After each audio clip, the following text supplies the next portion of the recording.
Welcome to Sacrilegious Discourse. For this is what the Sovereign Lord says. Why do you need prophets to tell people who you are and what you want? If you can justify everything that the God of the Bible has done, then you can justify any of your behavior. A lot of this mentality is trickling into what is now mainstream right-wing Christianity. I am capable of empathy greater than this God of the Bible. This is a Bible that they tell kids. This is the good Lord. This is the good book.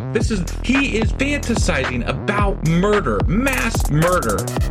Head over to sacrilegiousdiscourse.com right now to find out how to leave us a review or support us on Patreon.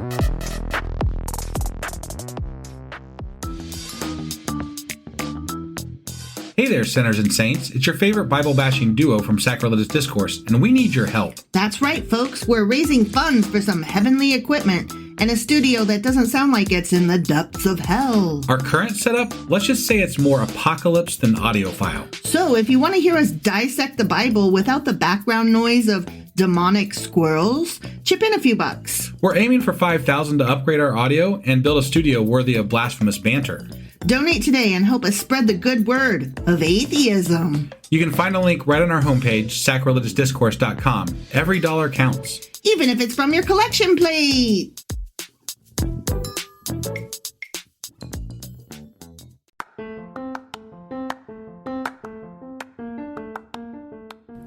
Welcome to Sacrilegious Discourse. I'm husband. And I'm wife. Together, we're reading the Bible for the very first time. We grew up without religion and wanted to know what all the fuss was about. Well, what have we learned so far? That God is a dick, and apparently some people believe in talking donkeys? We're not trying to pass ourselves off as experts. Nope, we're just reading the Bible for the first time and giving our first take reaction. If you'd like to join us in this venture, you might consider starting at episode 1. Otherwise, jump in wherever you like. All right, let's go read the Bible. Yeah, let's get to it.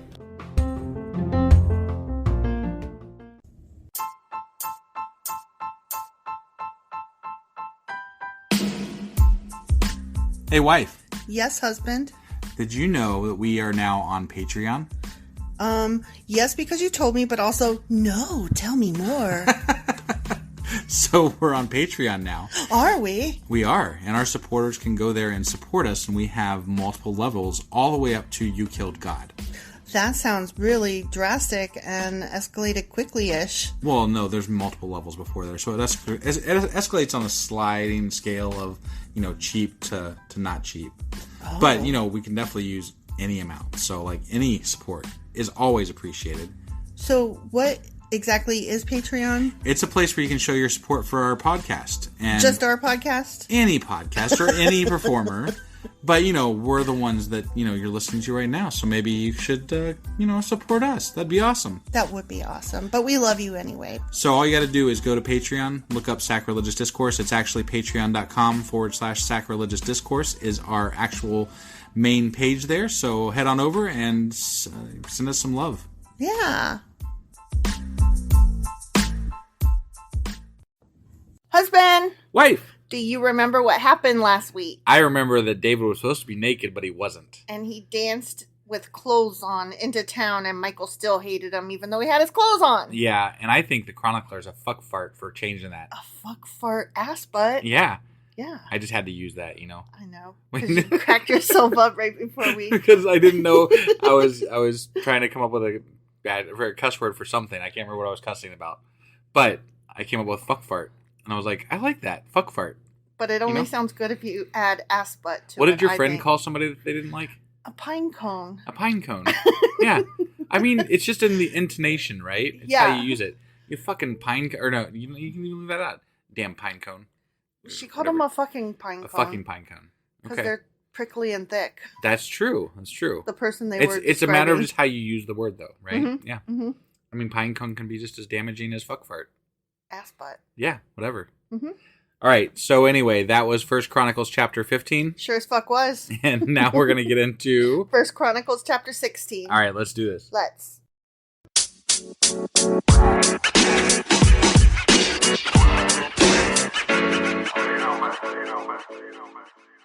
Okay, 1 Chronicles Chapter 16. Okay. They Them guys. Those guys. They brought the Ark of God and placed it inside the special tent. It's so special. That David had prepared for it. Is your tent special, baby? Nice tent. And they presented burnt offerings and peace offerings to God. Yeah. When he had finished his sacrifices, David blessed the people in the name of the Lord. Then he gave to every man and woman in all Israel a loaf of bread, a cake of dates, and a cake of raisins. I don't believe that. I don't believe that either. That is exaggeration. That is exaggeration. Every person. How the fuck did he cook that much? Right? And did he? Because no, he didn't. Yeah, no, that's ridiculous. No. I don't believe it. He had a lot of loaves of bread. That some women made. That some women made, yeah. Not him. And they gave them to as many people as they could. Mm-hmm. Maybe. And then they ran out. Maybe. And then they ran, yeah. Yeah. David appointed the following Levites to lead the people in worship before the ark of the Lord, to invoke his blessings, to give thanks, and to praise the Lord, the God of Israel. Oh, praise the Lord, the God of that small circle. Alleluia, alleluia. That one? Mm-hmm. Mm-hmm. Asaph, the leader of this group, sounded the cymbals. Ping. Yeah. Second to him was Zechariah, followed by Jael, followed by Shemiramoth, Jehiel, Medahiah, Eliab, Benaiah, Obed-Edom, and Jael. Another one of those guys. There's two guys with the same name in the same band? They played the harps and the lyres. Maybe he was double tasking, He was. Harps and... Well, I guess if you're playing the harp, he was you playing can use both. like one with one hand and the other with the other hand, He was playing right? a harp and a lyre. Yeah. That sounds like a really cool name for a band, though. The Harps and the Lyres. Yeah. I like that. Right? I like that, yeah. The priests, Benaiah and Jahaziel, played the trumpets regularly before the Ark of God's Covenant. Could you imagine being neighbors to that?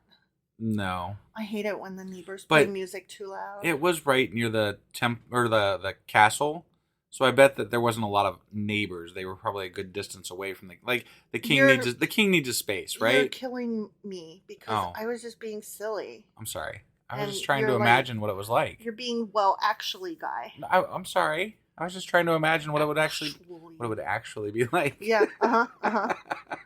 Okay. On that day. Yeah. That one. day. Yep. Mm-hmm, David gave to Asaph and his fellow Levites this song of thanksgiving to the Lord. Okay. Is it a fucking song? It's a song. God damn it. Give thanks to the Lord and proclaim his greatness. Let the whole world know what he has done. Sing to him, yes, sing his praises. Tell everyone about his wonderful deeds. What about his shitty deeds? Like the ones, where he killed fuck tons of people. Just saying. Exalt in his holy name. Rejoice, you who worship the Lord. Search for the Lord and for his strength. Continually seek him. Remember the wonders he has performed. His miracles and the rulings he has given. They're really dumb rulings. You children of his servant Israel, you descendants of Jacob, his chosen ones. He is the Lord our God. You remember he chose them reluctantly. He doesn't even really like them. No, he really doesn't. Saying. But he is the Lord our God.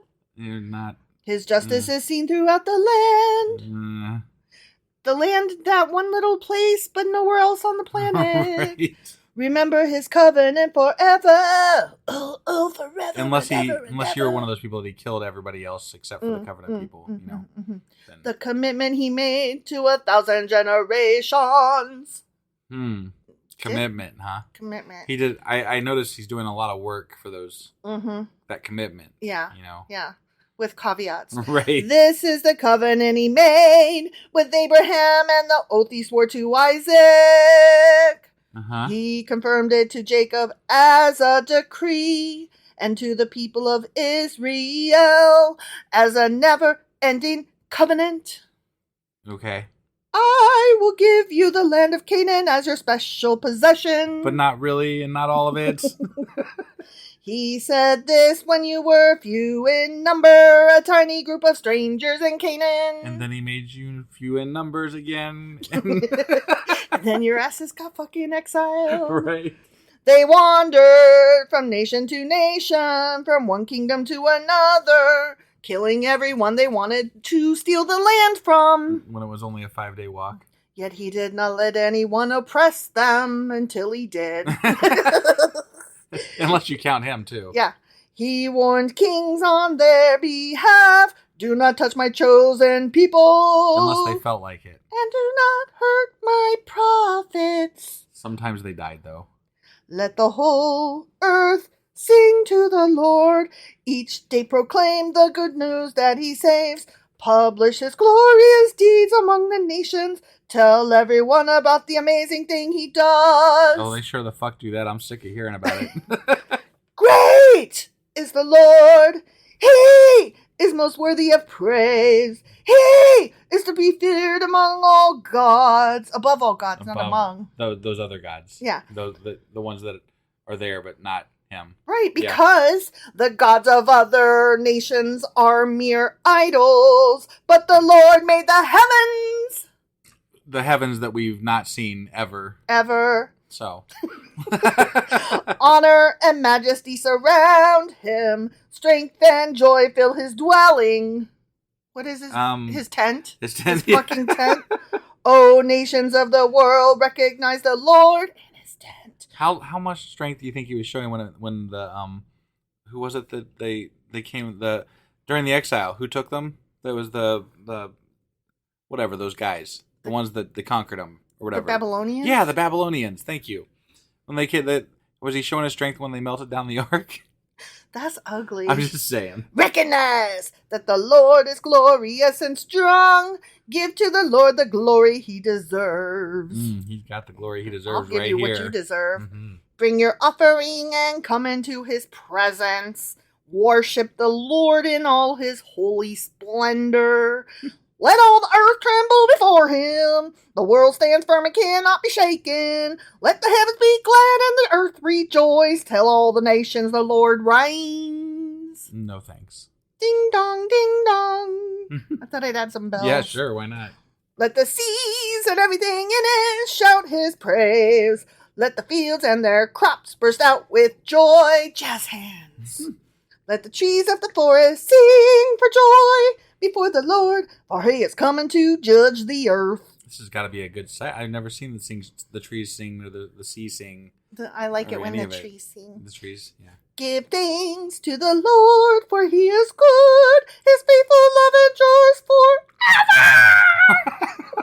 forever. Jesus. I think you go out of your way to just lose listeners sometimes. Yeah. You're like, let's just test their grit here, see if they can make it through this with us. If you know, you know. Right, yeah. Oh, sad, I lost my place. Oh, shit. Cry out, save us, O God, for our salvation. Gather and rescue us from among the nations. Except for he never fucking does. So we can thank your holy name and rejoice and praise you. And they never do. They always praise all the other gods. Praise the Lord, the God of Israel, who lives from everlasting to everlasting. What does that even mean? From everlasting to everlasting? Infinity plus. That's like a kindergarten concept. Mm-hmm. That's a ridiculous concept. I love you infinity times infinity. And all the people shouted, Amen! And praised the Lord. They shouted, huh? And then they praised the Lord. Okay. Speaking of praising the Lord, we have a new church going in across the street from us. Oh my goodness. And I'm not looking forward to see if there's going to be shouting there on Sundays. We just keep keeping our fingers crossed. Please don't let it be Baptist. Please don't let it be Baptist. Please don't let it be Baptist. Right. It's probably going to be probably, Baptist. We've said it enough times. Yeah, that's probably just for, Murphy's Law's sake. Mm-hmm. It's going to be Baptist. Yeah. All right, we're done singing now. Oh, okay. David arranged for Asaph and his fellow Levites to serve regularly before the Ark of the Lord's Covenant, doing whatever needed to be done each day. What needs to be done? Isn't it just sitting there? And playing your music. Like, you got to dust it? Well, the people need to be fed in between songs. Ah. And the instruments need to be... but is it a requirement that they sing and dance and stuff? Or is it like, just a thing that King David does? You're being shitty. I'm sorry. Honestly. I'm just asking questions. questions.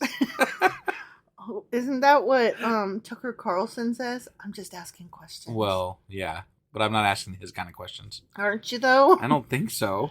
I mean, from the opposite perspective. Okay. But aren't you, though? Maybe. This group of people that, came in and did the things that you question what needed to be done. Yeah. Included Obed-Edom, son of Jeduthun, Hosea, and 68 other Levites as gatekeepers. That can't be bothered. Right. I wonder what's special about those two that they mentioned. Right? That's. But I tell you what, I'm sure as fuck glad they ain't mentioning the 68 people. Right. You got to take your wins where you can get them. Celebrate the small victories, y'all. Meanwhile, back at the ranch, just kidding. Meanwhile, David stationed Zadok the priest and his fellow priests at the tabernacle of the Lord at the place of worship in Gibeon, where they continued to minister before the Lord. They sacrificed the regular burnt offerings to the Lord each morning and evening on the altar set aside for that purpose, obeying everything written in the law of the Lord, as he had commanded Israel. So they still have the written rules at this point with David? Yeah. So they lost it sometime between David and whatever one recovered it. Yeah, they still have the ark and the words and stuff. They have everything. Right. Yeah, this is before all of the moving back and forth. Got it, yeah. And the north and the south at war with each other. Okay. David also appointed Heman, Jeduthun, and the others chosen by name to give thanks to the Lord for, quote, his faithful love endures forever. You gotta appoint someone to give thanks, huh? Okay.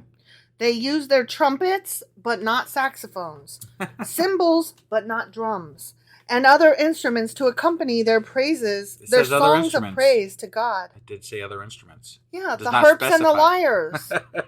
That's what they meant. All right. And the sons of Jeduthun were appointed as gatekeepers. Okay. This is like the 5th time they've told us this. Right, yeah. Then all the people returned to their homes, and David turned and went home to bless his own family. The end. Except his wife hated him. Right, yeah. You think he blessed Michael? I doubt it. He probably tried, and she was like, don't touch me! Right. I saw you dancing with your ding-dong out! You foolish man! Right? You look like a Dumbo! Well, he took on so many other fucking... At first, he wanted her so... Like, he pursued her for a while, right? In the beginning or something like that, right? Yeah. But then he took on a bunch of fucking wives. And it's like, dude, that's shitty. I think he only married her because he loved his best friend Jonathan, remember? Yeah, Jonathan I remember. was Michael's... they were siblings. Right. And he couldn't be with Jonathan, and so he married Michael... Got it. To take care of her. I see. For his best friend. But I don't think he actually loved her. Okay. She loved him. Okay. And I think you're right. She got pissed when he wouldn't love her back. And not only wouldn't love her, but also then took 1 billion wives. Right. Which, I mean, honestly... But all those fucking kings did it back then. I think it's like it shitty... It was a political thing. It was also a status symbol. Right. But like, there's literally... I'm still waiting to hear where this one man, one woman thing comes from. Right. I'm like, where does that start? When did that start? When did that Because it's not decreed by God at any point thus far. Right. And we're pretty well into this at this point. Mm-hmm. So I'm just curious where these people get that from, because they are so adamant about it. Right. And I'm like, I don't see that anywhere yet. Mm-mm. I'm sure it's there somewhere, maybe. I'm not sure. But I mean, by as much as we have to hear about it from them, it better be in here somewhere. Well, I'm just saying. If it's not, you can go tell them. I will go tell them. I might even tell them on a podcast. You might? Like this one. Do you think you'll run across the street and knock on the door and tell them? Probably not. But I might leave a flyer if they leave us flyers. Oh my God. They better not leave us flyers. Because they're going to get a fuck ton of flyers if they do. Uh-huh. I'm telling you what.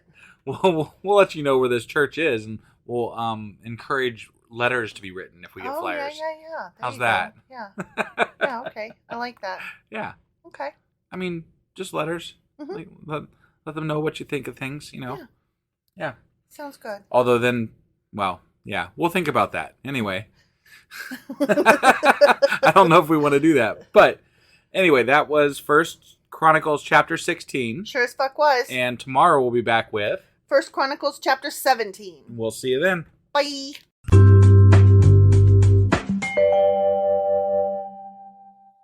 Husband, Wife, do you remember what happened yesterday? you sang.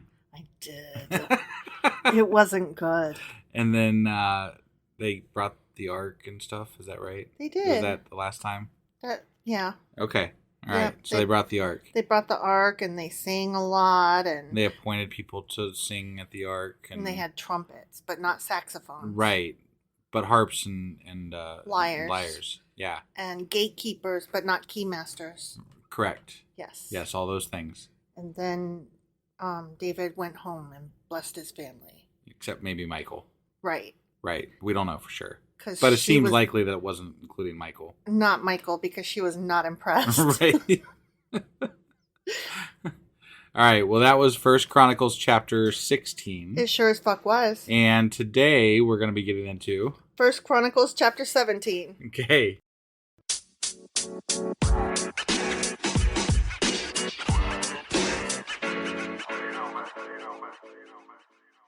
Okay, 1 Chronicles Chapter 17. Okay.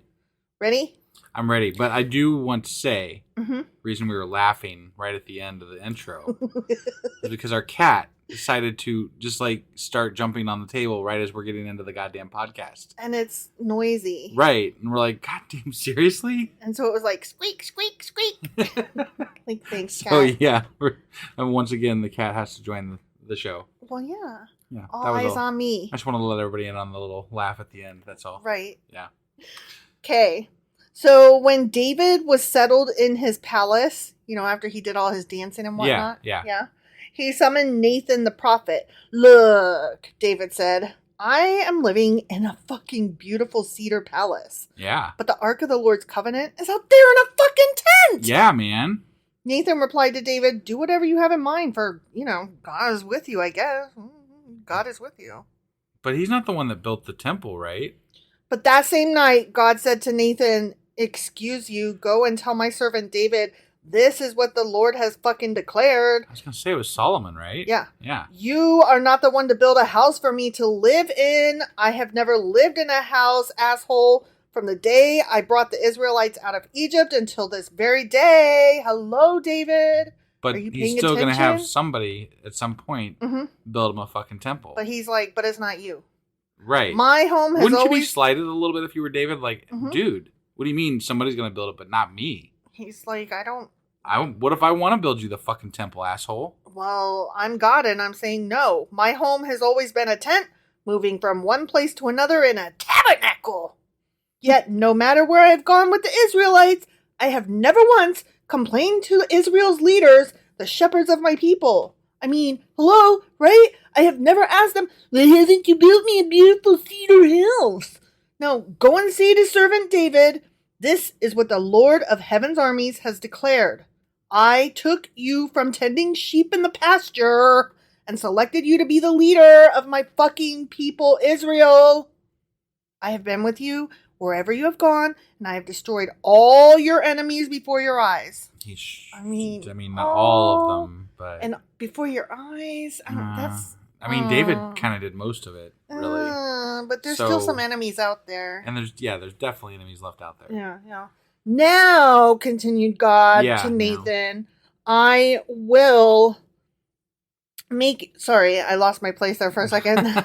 I will make your name as famous as anyone who has ever lived on the fucking earth. He's pretty big on hyperbole, isn't he? Mm-hmm. Like, he's just that's why I add F-bombs, because that's the way he talks, Right, yeah. And I will provide a homeland for my people Israel, planting them in a secure place where they will never be disturbed.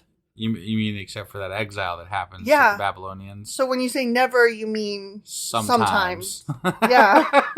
Evil nations won't oppress them as they've done in the past. Except for the Babylonians. Except for when they do. Yeah. Starting from the time I appointed judges to rule my people Israel, and I will defeat all your fucking enemies. How about that? Yeah, except I don't. He doesn't. Right.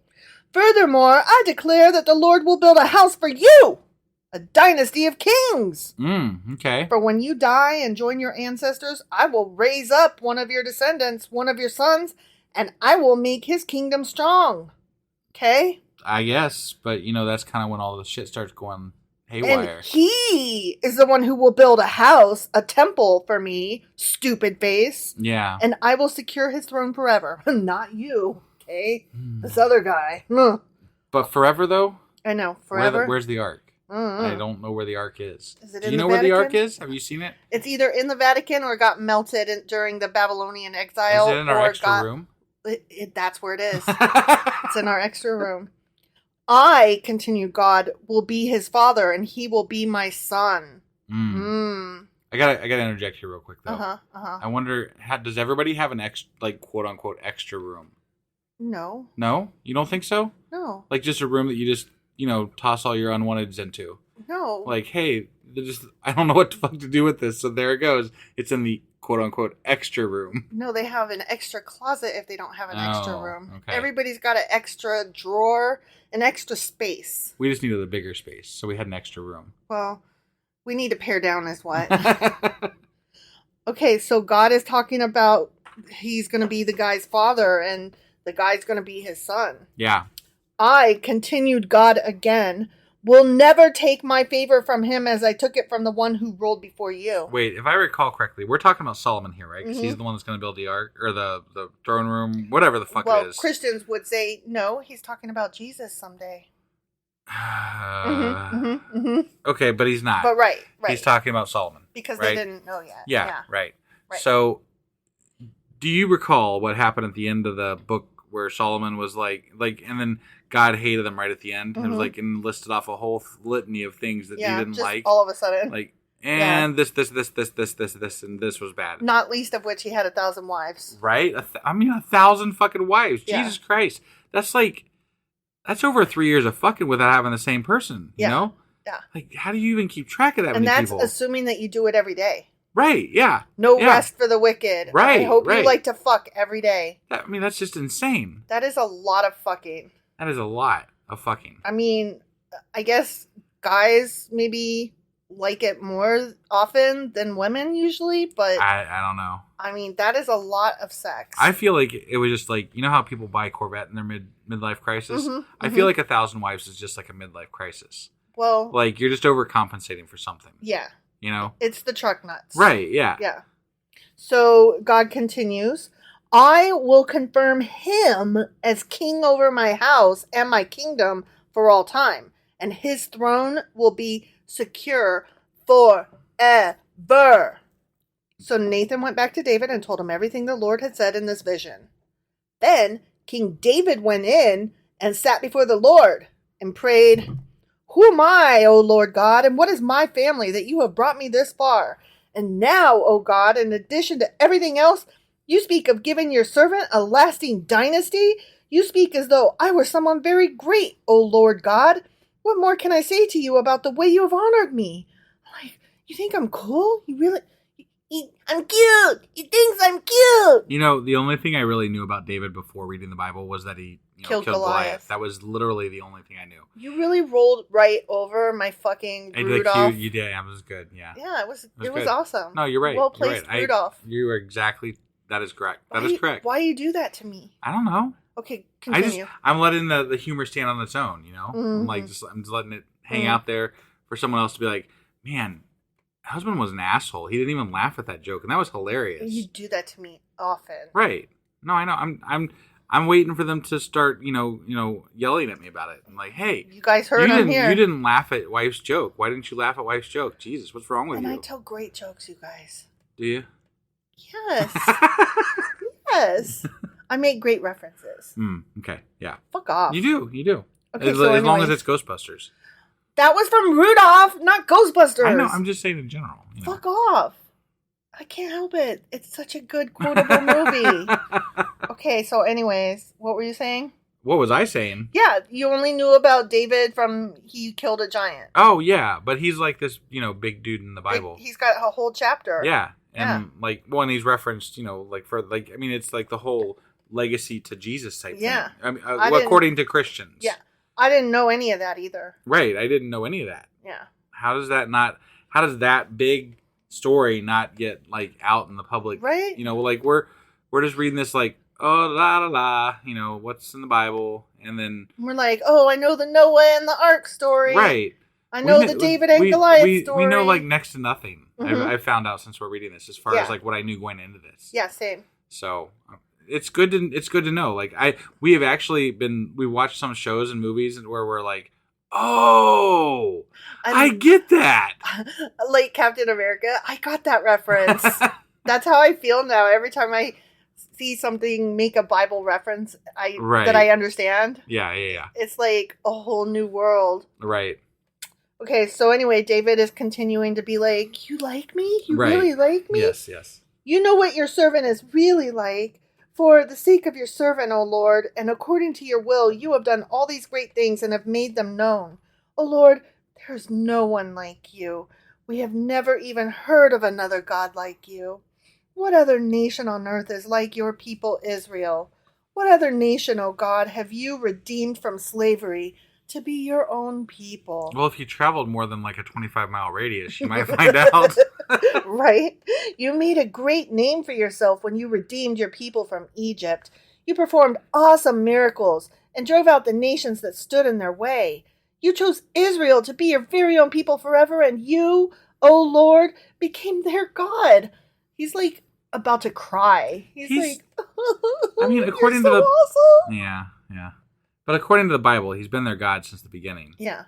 So, like, what's up with all this new, like, you're our God thing? It's like, the Chronicle trying to paint him as so perfect and wonderful. Okay.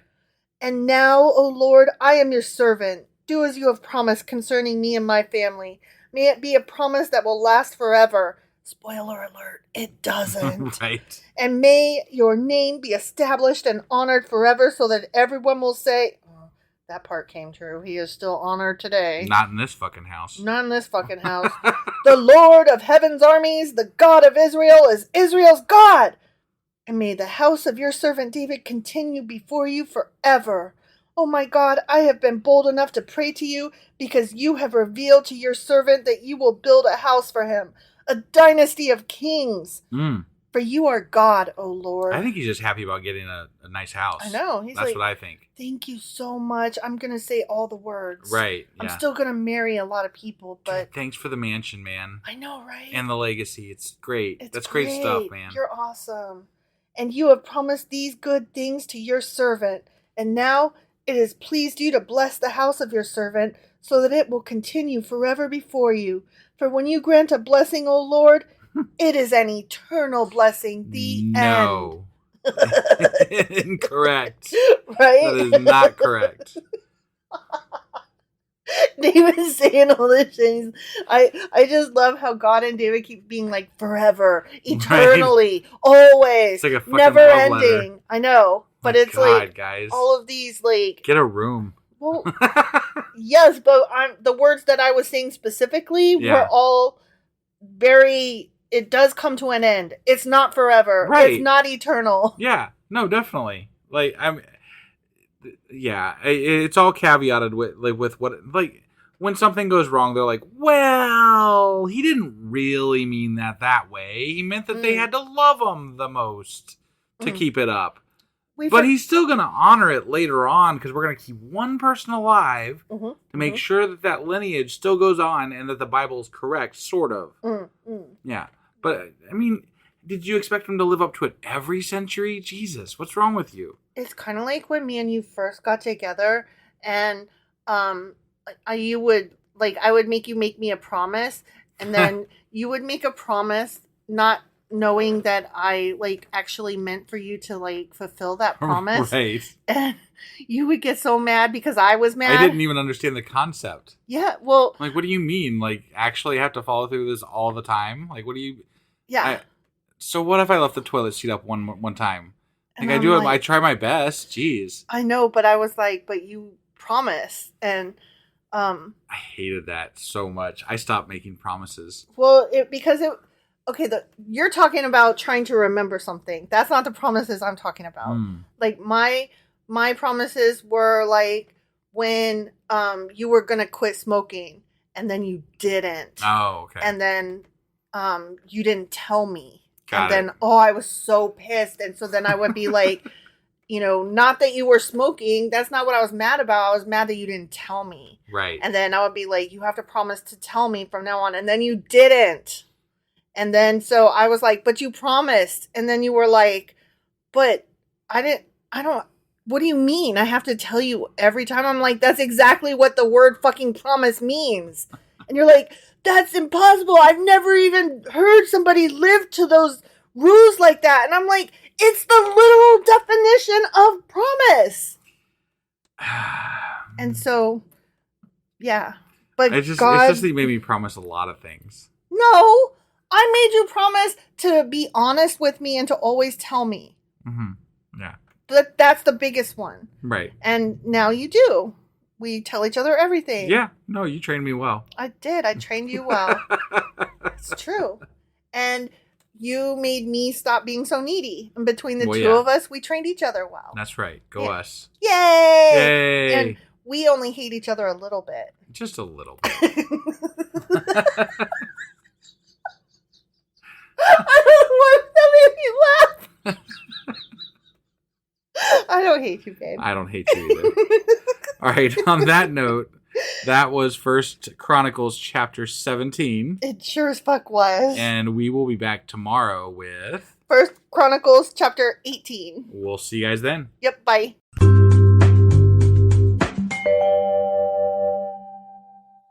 Husband! Wife! Do you remember what happened yesterday? David. Uh-huh. And I'm drawing a bit of a blank, actually. Okay, so here's what happened. Okay. God was like, bitch, did I tell you to build me a fucking house? And David was like, yeah. I love you. That's I right. love you. I love you. I love you.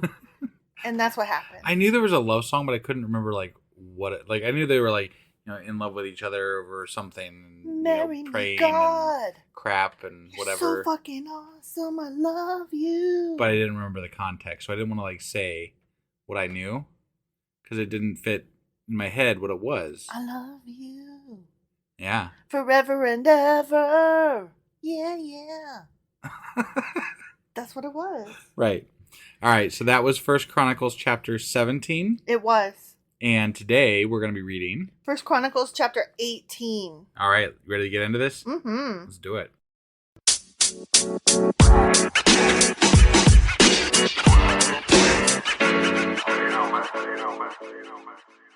Okay, First Chronicles Chapter 18. Okay. After this. Yeah. After the love letter. Right. David defeated and subdued the Philistines by conquering Gath and its surrounding towns. Oh, after his love letter, he had went home and was like, okay, blessing his family and shit. Right, and then he went right back out to kill people. Yeah. Okay. Yeah. Conquering. It's enough blessing on to death. Yes. Okay. Love me some good death and murder and mayhem. Yeah. David also conquered the land of Moab. He conquered it. And the Moabites who were spared became David's subjects and paid him tribute money. I thought Moab was supposed to have a pat. Like, I don't remember if we covered this or not, but it seems like we did at some level. Like, I thought Moab was supposed to have a pass. Because, like, remember they were right next to Moab when Balaam went over there to, like, supposedly was going to try to curse them for that king person. Yeah. And then they were like, nah, they're going to bless them anyway, but then they didn't fight. So I thought that they were, like, spared for some reason, but I can't remember exactly what that was about. I don't know exactly. Okay. But I do know that at some point they were all supposed to be wiped out. Right, He is not supposed to be taking them as slaves and taking their money. Right. He's supposed to kill them all. They, anytime that they say they wiped them out, you should just say that, they didn't wipe them out because they didn't fucking wipe them out. They conquered them and absorbed them. Yes. They did not wipe them out. No. They probably took some as wives, some as slaves, some as, I don't know, fucking farmhands, whatever. Right. David also destroyed the forces of Hadadezer, king of Zobah, as far as Hamath, when Hadadezer marched out to strengthen his control along the Euphrates River. Damn! David was like, nah. Right? Get lost. He was like, no, I got this. Thank you. Okay. Thank you. Mm-hmm. Okay. David captured 1,000 chariots, 7,000 charioteers, and 20,000 foot soldiers. I vaguely remember this. But why would you want to capture the foot soldiers? 20,000 at that. You gotta feed those fuckers. Feed them and worry about them like resurrecting. Not resurrecting. What is it? Revolting. Whatever. Yeah, that. That must mean they're revolting. Resurrecting. What am I trying to think of? Whatever. Anyway. I don't know. He crippled all the chariot horses. Oh, I remember that. Remember how upset I was? Yes, I do. But it turned out that there was a halfway decent reason for it. He couldn't afford to feed them all, and rather than let them starve to death, you could just let them loose. He could just let them loose. You know? Yeah. I'm just saying, they could probably munch on stuff on the ground and figure out something. Yeah. Well, he crippled all the chariot horses except enough for 100 chariots. Right. Mm-hmm. When Arameans from Damascus arrived to help King Hadadezer, David killed 22,000 of them. Damn. That is like a lot of people. Yeah. Then he placed several army garrisons in Damascus, the Aramean capital, and the Arameans became David's subjects and paid him tribute money. I'm sure they were real pleased with that. Very happy. Yeah, they were so excited about this. They couldn't hardly contain themselves, I'm sure. Kind of like how Puerto Rico is, how we're like, we own you, you belong to us, you will pay us tribute money. I mean, yes, yeah. In a quote unquote more civilized way, but still. Right. True. We're taking tribute money from them. Yeah. Okay. Right? Yeah. Yeah. I mean, we're doing the same. I mean, technically, they're for a lot of U.S. territories. citizens, but are they though? Yeah, they are. They are, but they aren't. U.S. citizens get to vote. Well, they could move to another place in the U.S. and they could vote. They're U.S. citizens, but they're just not allowed to vote in their place except for local elections, I think. Yeah. So, I'm just saying. Yeah. Are they really? I don't know. Honestly, I don't know enough about Puerto Rico to speak intelligently about it. And that's sad. I mean, although I don't know much about fucking, Idaho either, really. So. That's where the potatoes come from, yeah, that's right? about all I know, yeah. And Wisconsin is the cheese. Right.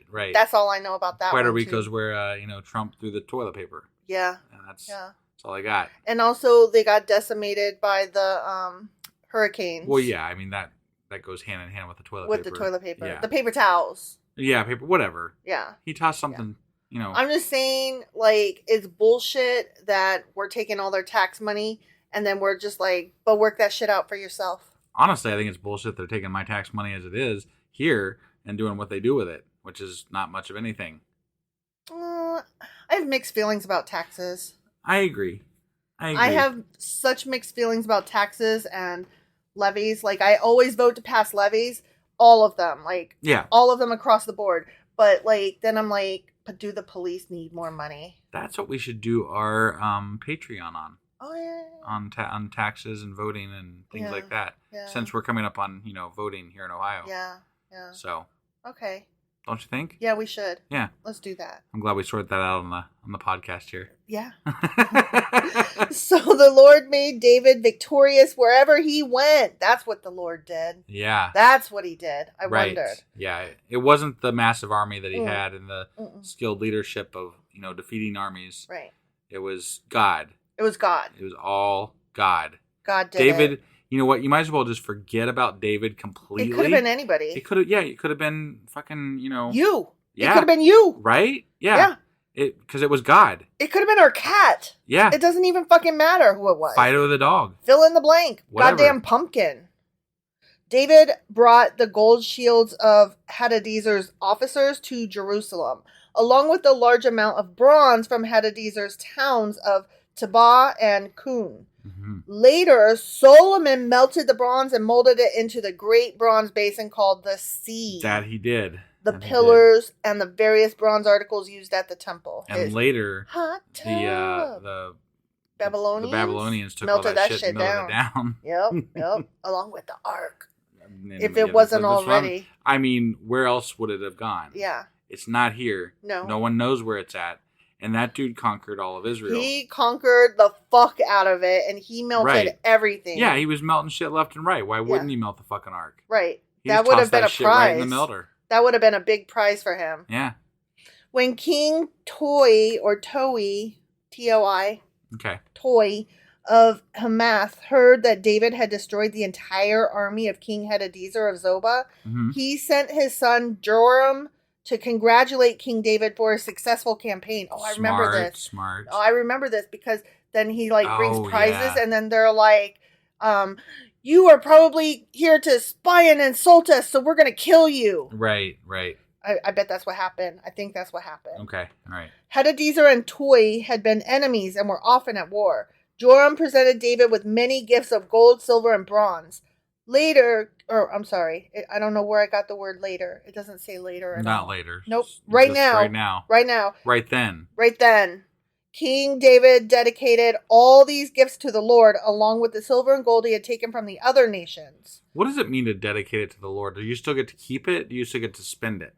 Probably. Is it something that you still acquire for yourself, but also for the Lord? Or is it just specifically like in a drawer that you said that you mark Lord? Lord. I mean, it probably goes to the temple, so more decorations and shit like that. Got it. Okay. So that the Babylonians can melt it down later. Yeah. So he dedicated all these gifts to the Lord, along with the silver and gold he had taken from the other nations, from Edom, Moab, Ammon, Philistia, and Amalek. Okay. Abishai, son of Zeruiah, destroyed 18,000 Edomites in the Valley of Salt. He placed army garrisons in Edom, and all the Edomites became David's subjects. In fact, the Lord made David victorious wherever he went. Yeah. Great. Well, they didn't mention that. They didn't. But remember who's writing this. Yeah, the chronicler. I don't know for sure that that's what happened with that story, but I vaguely remember the same story you do with the guy. Somebody brought some king. I thought it was David, but it could have been somebody else. And then there was, and they were like, wasn't it Joab that was like, I think he's here to spy or something, trick us or whatever. And this is insulting. He's insulting us. And we were very confused, the fuck? Yeah. But they're also trying, the chronicler is trying to make David seem like he just shits gold. Yeah. So he does shit gold, and his farts smell like roses. And speaking of which, so this is completely off subject. Okay. But I did this job for a while when I was younger. Okay, I thought you were going to talk about shit. I mean, I am kind of going to talk. Are you not serious? A little bit, but I mean, not really, but kind of. Okay. So, we used to clean out HUD homes for, we would clean up and stuff, and then we would put it all in this dump truck that we had, and we would take it to the dump. Well, the dump is just this big mound of fucking crap. I mean, just garbage, shit, whatever. It's awful. Okay, are you saying literal shit or it garbage? Smelled like literal shit. Oh, so okay. I don't know that there was literal shit, but it smelled like literal shit. But then inside rotting stuff of people's fridges. Yeah. Okay. Yeah, basically. Okay. And anyway, they had these big towers throughout the dump that sprayed rose smelly good shit. And Are you serious? It smelled so fucking horrible. Are you serious? Oh yeah, yeah. Rosy shit. Yeah, oh my God. To keep it from smelling so bad. That's ridiculous. But it smelled just imagine the worst smell you've ever smelled. The worst fart you've ever smelled. Right? And then imagine you're trying to cover it up with just the smallest spritz of rose colored or rose smelly good stuff. It's like when you poop and you only have dollar store bathroom spray. Yeah. And then you spray it and it doesn't smell good really. Mm-hmm. And it doesn't really disguise the poop smell. Right. So now you've got poop and gross, not great smell of and then spray. You're in a conundrum, right? Because then you got to determine whether you just hang out in the bathroom for a while till the smell dissipates, right? Or if you just going out and hope nobody walks in after you, right? Right. And either way, yeah, you're the pooper, right? Yeah. Either way, yeah, they're gonna know. Yeah, it was you. You're the pooper. That was your shit, and it stank. It did. Yeah. And I now in my 40s, I'm whatever, we all poop, so I just walk out and I'm yep. And I even warn people, like, if I'm walking out when they walk in, I'll just be like, sorry. Yeah. Sorry about you. That's one of our favorite things to say is, like, about people that think they're high and mighty or whatever. Like, your shit stinks too. Yep. You know? And don't tell me it Whatever. don't. I'm like, okay, skid marks. Right? I know everybody does it, so I don't want to hear it. And then at the end of the day, I'm like, you have a butthole. Mm-hmm. You can't possibly be better than me because you have a butthole. Yes. So you're not anything. Yeah. And you definitely farted probably even today. Oh my gosh. Speaking of farts. So I went to my writing thing. Yeah. And For NaNoWriMo. for NaNoWriMo. Yeah. National Novel Writing Month. Right. And it was at one of our local libraries. And they have such nice bathrooms. And they're like single person bathrooms. No, this is really cool, actually. No, I know. Yeah. No, you don't know. I haven't told you this one. Okay. Okay, so you walk in and it's like just, a single room and they're not labeled male or female. They're for anybody, which is so awesome. Mm-hmm. And then there's a tray that was set up and it was like from antflow.com or something like that. Okay. And it was filled with tampons and pads and stuff. And then but they're from an organization like antflow.com or whatever it's called. Yeah. And they are organic and they're free. And then it had the name of the library. And it said, we support period positivity. And, these are for everybody, but please only take what you need. And I was just like so amazed. Yeah. Okay, that's the cool part. But then the uncool part is that I farted really loud in there, and it echoed. You did tell me that, by the way. I did tell you that, but you not did tell me that, yeah. I didn't tell you about the tampons. No, you didn't tell me about the tampons. No. But the fart happened and it was really loud, like because it was a big empty room and right. And so it echoed. See, that's when I would just be sitting in that room like, eh. I kind of did. I was like, whoop. And I just, finished my business and washed my hands. Because even when you're by yourself, it's never not funny. Farts are always funny. Yep. And I just walked out, and I don't know if anybody heard it or not, but whatever. I didn't act like I gave a shit. Here we are talking about farts on a God podcast. Well, everybody farts. That's right. That's the thing. Yeah. Okay. Back to the Bible. Back to the Bible now. Okay. We only have like this little paragraph left. Oh, okay. So, David reigned over all Israel and did what was just and right for all his people because he was the most beautiful person ever and he did everything good and right and perfect. He's awesome. I don't believe that. Just saying. I love him so much. Joab, son of Zeruiah, was commander of the army. Jehoshaphat, son of Ahilud, was the royal historian.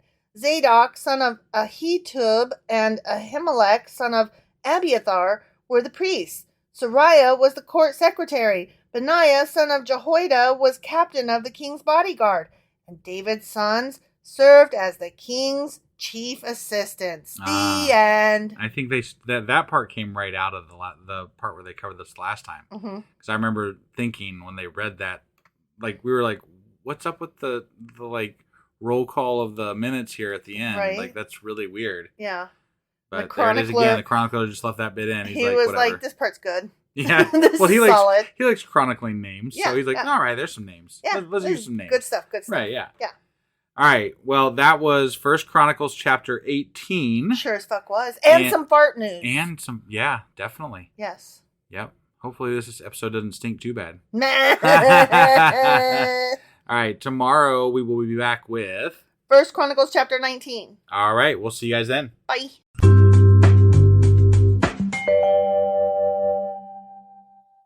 Husband, Wife. do you remember what happened yesterday? Farts and David.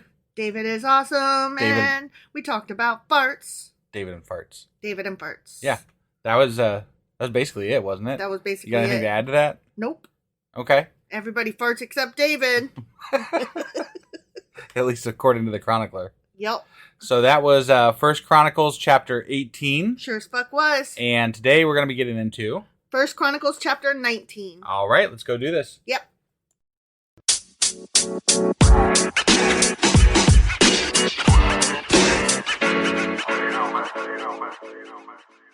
Okay, First Chronicles chapter 19. Okay. Okay, here we go. Sometime after this. Sometimes after this. Yeah.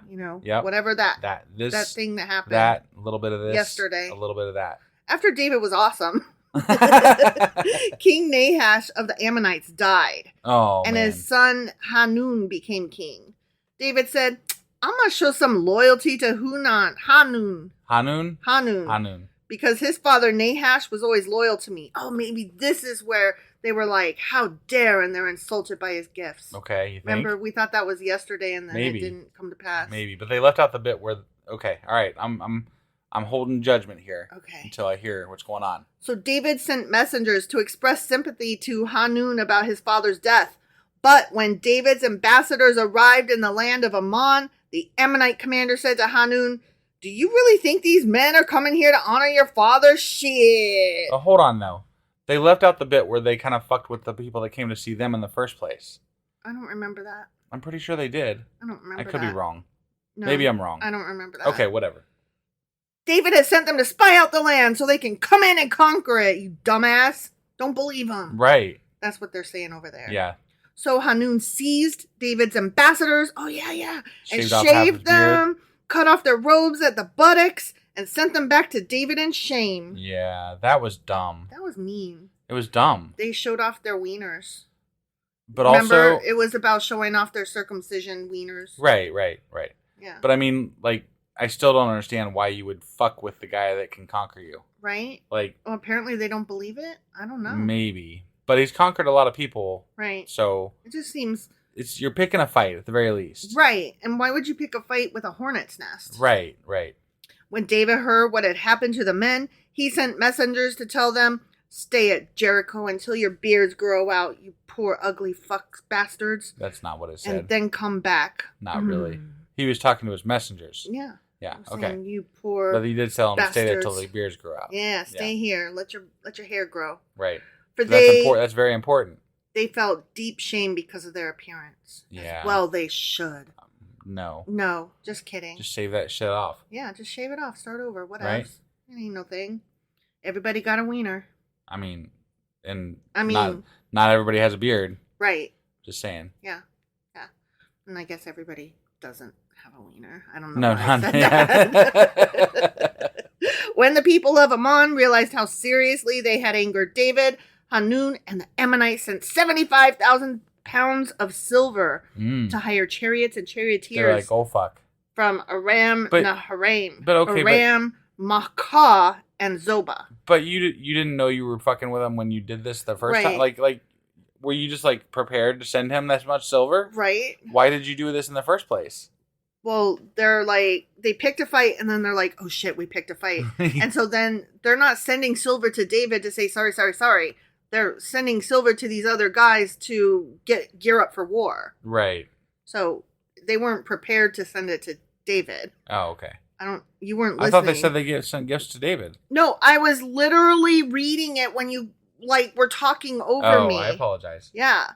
Hanun and the Ammonites sent 75,000 pounds of silver to hire chariots and charioteers from Aram Naharaim, Aram Maacah, and Zobah. See, I knew what you were saying, and I was trying to finish it. I wasn't listening. I'm sorry. I know. I missed that. I'm sorry. You I fucked that up. I suck. Okay, so they were like, oh shit. Yeah. Oh shit, that time when we picked a fight. Yeah. And so now they're like, now we gotta fight. We gotta get an army quick. Yeah. They also hired 32,000 chariots and secured the support of the king of Maacah and his army. These forces camped at Medeba, where they were joined by the Ammonite troops that Hanun had recruited from his own towns. Okay. He's like, you guys, we gotta go fight. Right, because I felt like fucking with somebody. Yeah. This is the find out phase of fuck around. When David heard about this, he sent Joab and all his warriors to fight him. Get him! Yeah. The Ammonite troops came out and drew up their battle lines at the entrance of the city, while the other kings positioned themselves to fight in the open fields. I think it would be fun to gather all the kings up and just put them all like in an empty swimming pool and be like, okay, you guys all fight it out now. Just the kings. Right. Just the kings. Well, that was always like, why don't you just let the people that are in charge fight? Yeah. Like, then you don't gotta like kill a bunch of people. Exactly. When Joab saw that he would have to fight on both the front and the rear, he chose some of Israel's elite troops and placed them under his personal command to fight the Arameans in the fields. He left the rest of the army under the command of his brother Abishai, who was to attack the Ammonites. If the Arameans are too strong for me, then come over and help me, Joab told his brother. And if the Ammonites are too strong for you, I will help you. What if they're too strong for both of them? We asked that same question the first time that we read through this. Yep. Be courageous, continued Joab. Let us fight bravely for our people and the cities of our God. May the Lord's will be done. That's the answer to that question. Okay. It's all about the Lord's will, not the size of the army or how well you fight. Right. Or how skilled you are. Right. Even if you fight great, but you're not skilled. Oh, wells. Yeah. When Joab and his troops attacked, the Arameans began to run away. Oh. When the Ammonites saw the Arameans running, they also ran from Abishai and retreated into the city. Sounds like an easy battle. Right? Yeah. Then Joab returned to Jerusalem. The Arameans now realized that they were no match for Israel. Yeah. So they sent messengers and summoned additional Aramean troops from the other side of the Euphrates River. Wait, were they no match for Israel or no match for God? Because I thought God was, good question. You know what I mean? Like, was it the God or was it Israel? True. I mean, that's a fair question. Right. These troops were under the command of Shobach, the commander of Hadadezer's forces.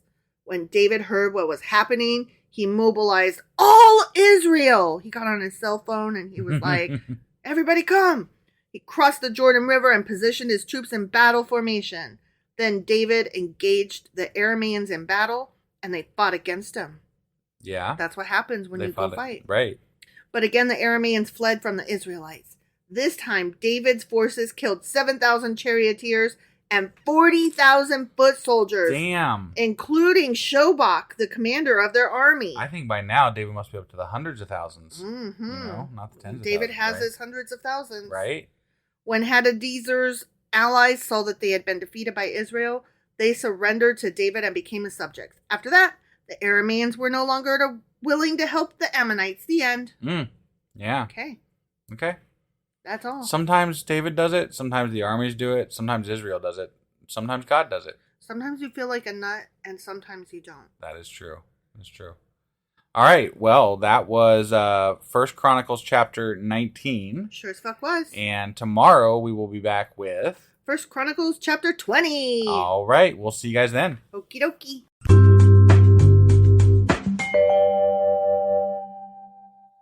Husband! Wife! Are you okay now? Yes. And do you remember what happened yesterday? David sent 2 guys to these other guys. I can't remember what their names were. Some kind of Syrians Arameans. and Arameans. Arameans. Yeah. And the Arameans decided that they were going to like shave off their beards or half their beards or something, and then also cut off their like clothing up to their penises. And then they sent them back somewhere else. You're using so many pronouns, but yeah, I that's the know. I couldn't remember names. They did this to them. They did, but the Arameans did it to David's guys that he sent out there to like, you know, they were gonna go like be nice to them and stuff. Yeah, because they had just lost their leader. Yeah. And so, I want to say it was like Huron or something like that. And so David sent his guys to like go pay condolences. And they were like, "We don't believe you. You're fucking spies. So we're gonna embarrass you and stuff, and you know, piss off David for some stupid reason." And they picked a fight and they lost. They did. They lost. They did. All right. Well, that was 1 Chronicles chapter 19. It was indeed. And today we're gonna be getting into 1 Chronicles chapter 20. Let's go do this. Okie dokie.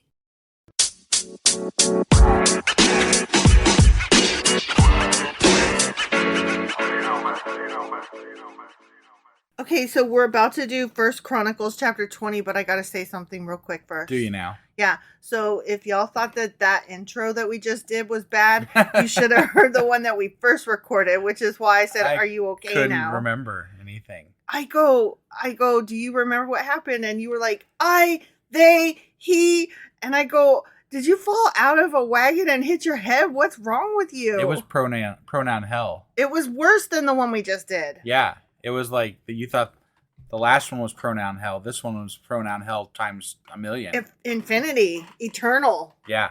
Like David's love for God. And Jonathan. Yeah. All right. So let's get into this. Okay. In the spring of the year. In the spring of the year. Okay. Yeah.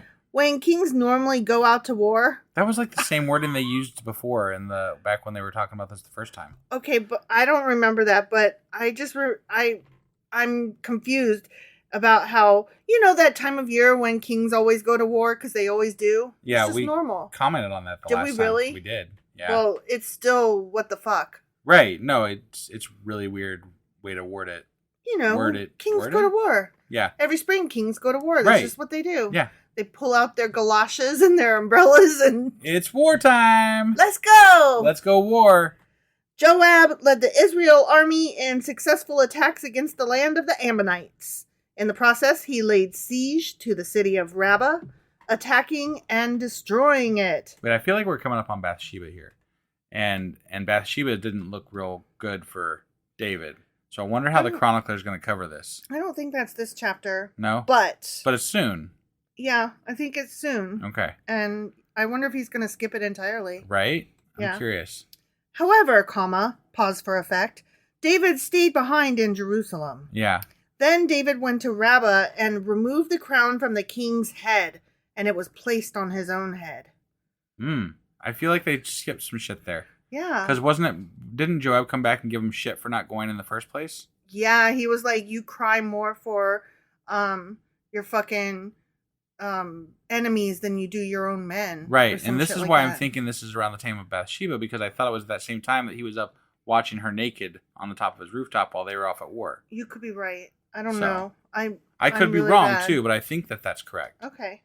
Well, the crown was made of gold and set with gems, and he found that it weighed 75 pounds. Yeah, I do remember that part. Yeah. 75 fucking pounds. It's ridiculous. Put that on my head. Get the fuck out of here. Yeah. I mean, okay, like I babysit a kid, and how much would you say a 2-year-old weighs? I mean, probably like 40 or 50 pounds. 40 or 50 pounds?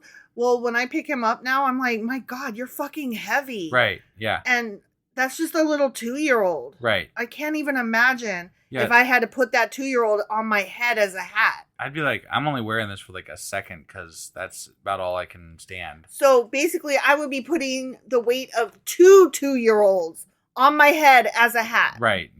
I'll take a hard pass on that one. Yeah, that's stupid. David took a vast amount of plunder from the city. Of course he did. Vast.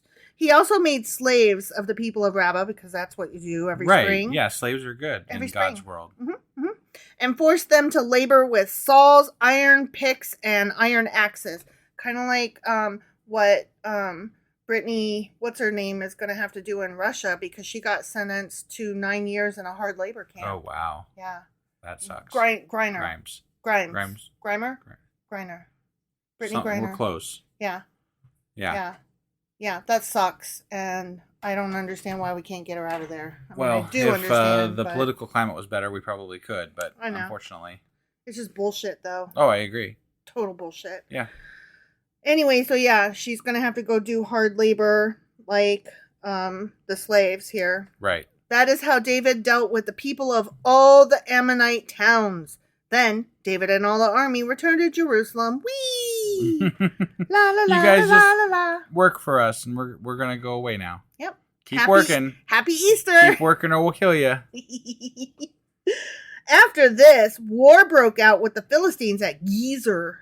As they fought, Sibbecai from Hushah killed Saph, a descendant of the giants. Oh man! And so the Philistines were subdued. During another battle with the Philistines, Elhanan, son of Jair, killed Lami, the brother of Goliath of Gath. Damn. I remember that. They did cover that. Yeah. I wonder if he was just as big or like, I don't know. I don't know. Right. He's Goliath's brother. I'd feel that would suck to be somebody's brother and he was like, giant. And you're like not a giant. Because you know how brothers fight, Yeah. Like that wouldn't be cool. Oh my God. This reminds me of a short story I read. I want to say it was a Stephen King short story.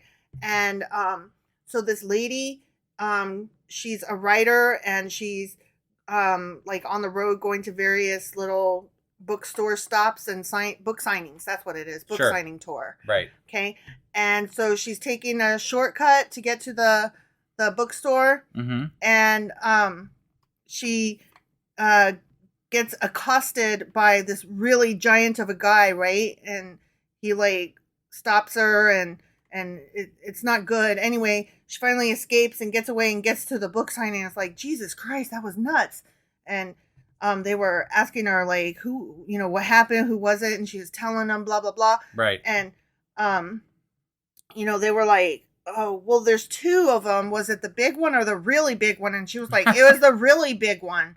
Well, come to find out that she went back because she had I don't know if they like followed her or something. Right. But she had killed the one to get away. Oh, damn. Yeah. And so, the other one was like, I'm going to get you, bitch. Right. Or something like that.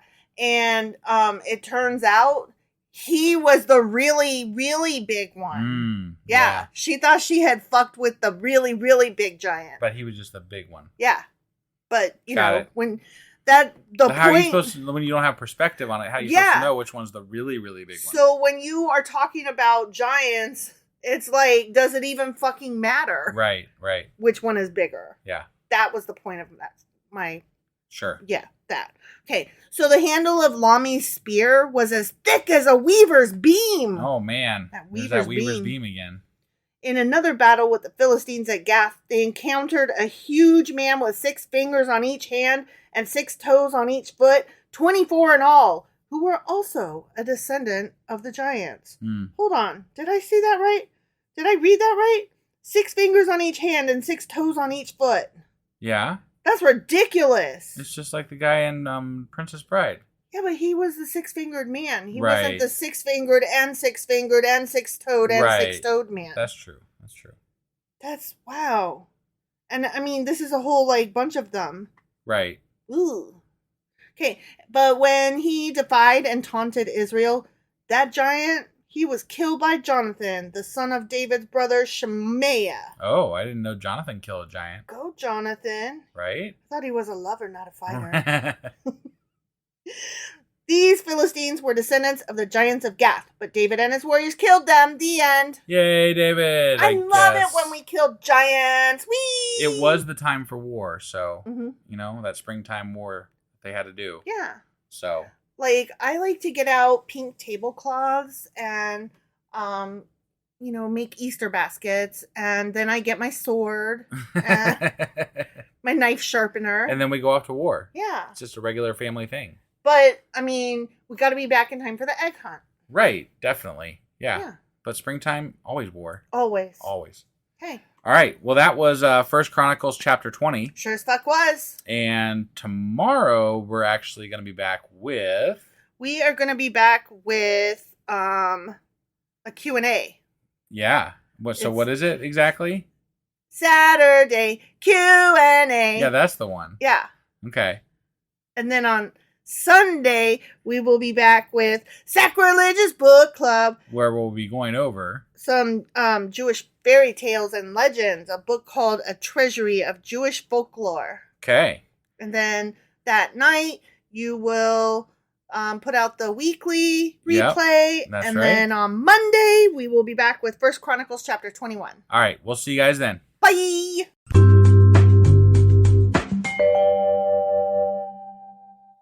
Husband! Wife! Do you know what today is? I do. What is it? It's a day. It's Q&A Saturday. That is correct. That's what it is. So what are we Qing and Aing today? We are going to talk about David, and we are going to talk about the Moabites. Oh, okay. And this is covering chapters 11 through... No, 16 through 20. Man, I'm like a week behind, apparently. You are, right? All right. So go ahead and get into this, I guess. Yeah. Let's do it. Let's do it.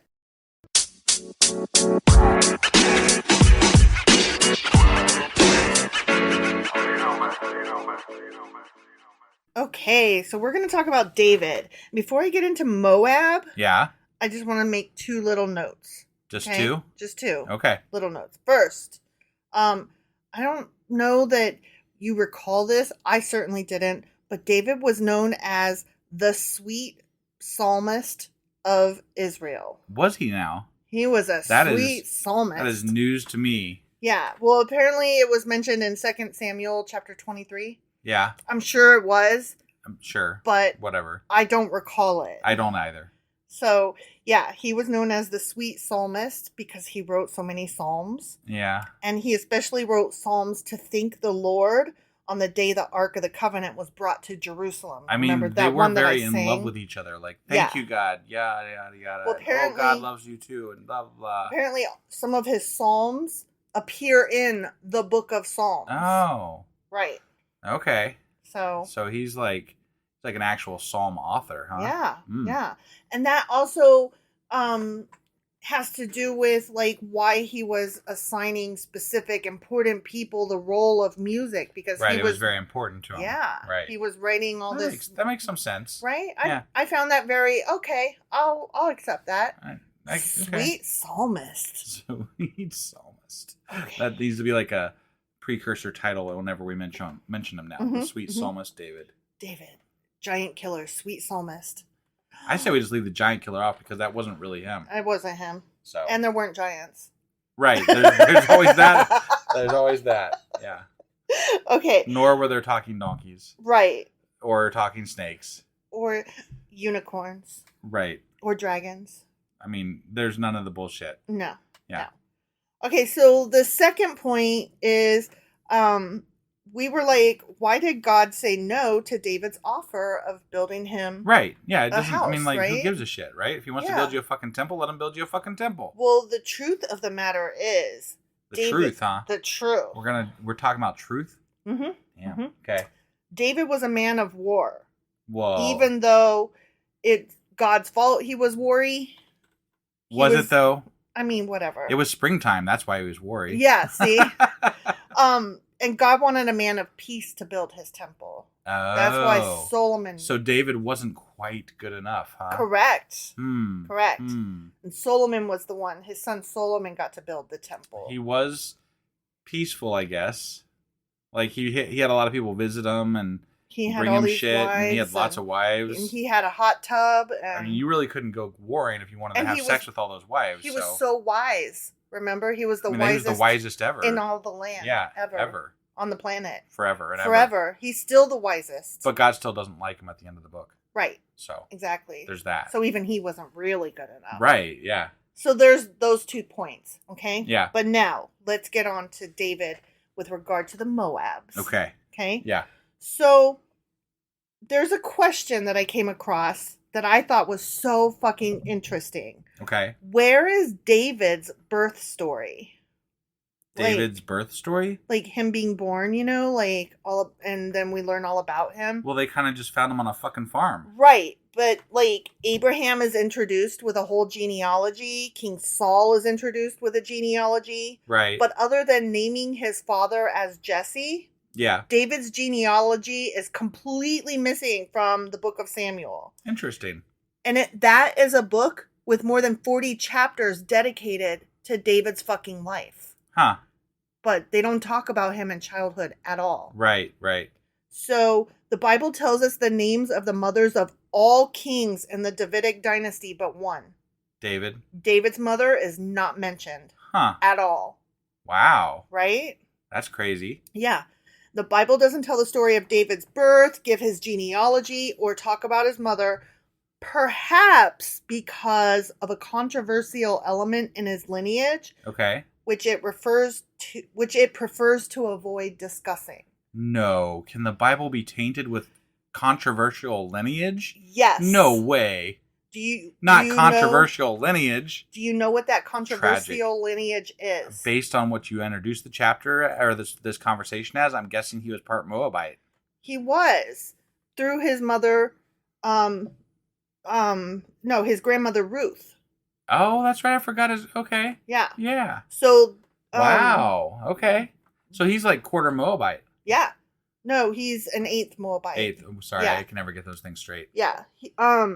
David's, specifically the tradition found in the book of Ruth of David's descent from a Moabite woman. Yeah. is simply one version of an ancient tradition connecting David's family with Moab, who are non-Israelites, of course. Right. So, there are 2 passing comments in the books of Samuel and Kings that imply that this tradition was already known to the authors of these works. So they knew. They just didn't want to admit it. They on purpose left these bits out. So wait, I have to just go with this a little bit, because this means, hypothetically, if we go with this from the Christian perspective, right? Mm-hmm. So Israelites are God's chosen people, right? Mm-hmm.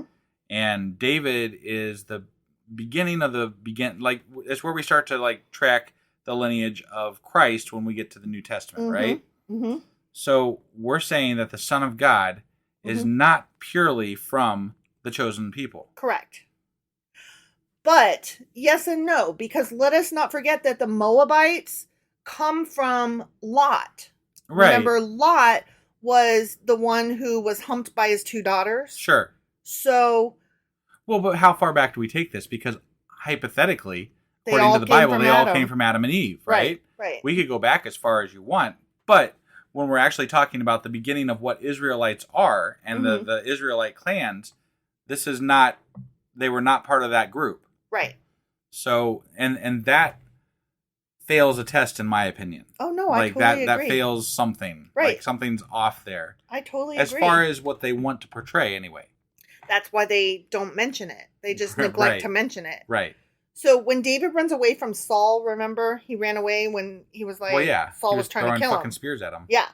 So he flees to all these various different places, right? Including the Philistine city of Gath to become a mercenary soldier on their behalf. Right. Remember? Yeah. But when he wants to keep his parents safe, he chooses to send them to Moab. And that's in 1 Samuel. Yeah. Why the fuck would he do that, right?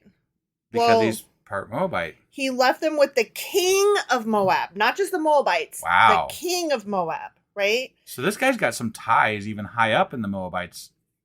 That's interesting. So Right? this is almost like he formed an alliance to get his power or something. Who knows? Somehow, maybe. Who knows? So his parents stayed with him all the time that David was in the Philistines, or Okay. was with the Philistines. Okay. Okay? Yep. So why would a simple shepherd from a Judahite family hold such intimate connections with the king of Moab? Right.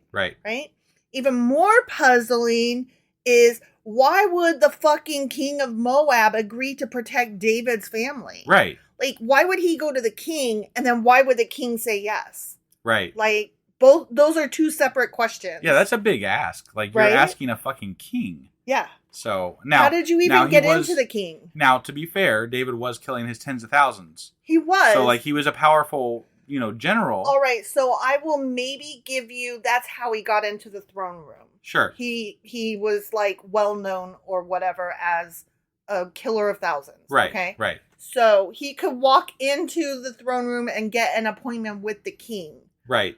I will give you that much. Why would he ask this king of all people to protect his family?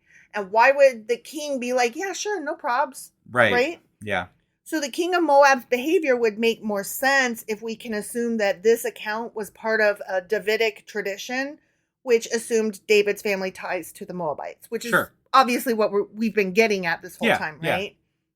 So there are a lot of rabbis who seem to pick up on that thread and explain that David's great-grandmother Ruth was the daughter of Eglon, king of Moab, who was himself, according to those same rabbis, the grandson of Balak. Oh, wow. Right? Damn, talk about some tie-ins, right? Now, that may not be true. Right. Because this is just a story that... But that's interesting because Balak was... Oh, wait. No, Balak was he was the one that summoned Balaam. Mm-hmm. Okay.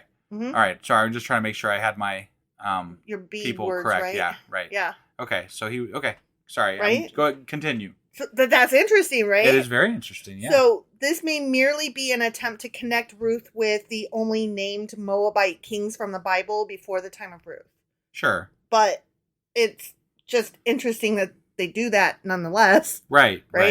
Regardless, it seems likely that the rabbis picked up on the actual problem, which is the inexplicable behavior of David and the king of Moab. Right. right? Yep. Whatever they did, they were like, there's a problem here and we need to make a fix. Yeah. And so they did. Right. And I wonder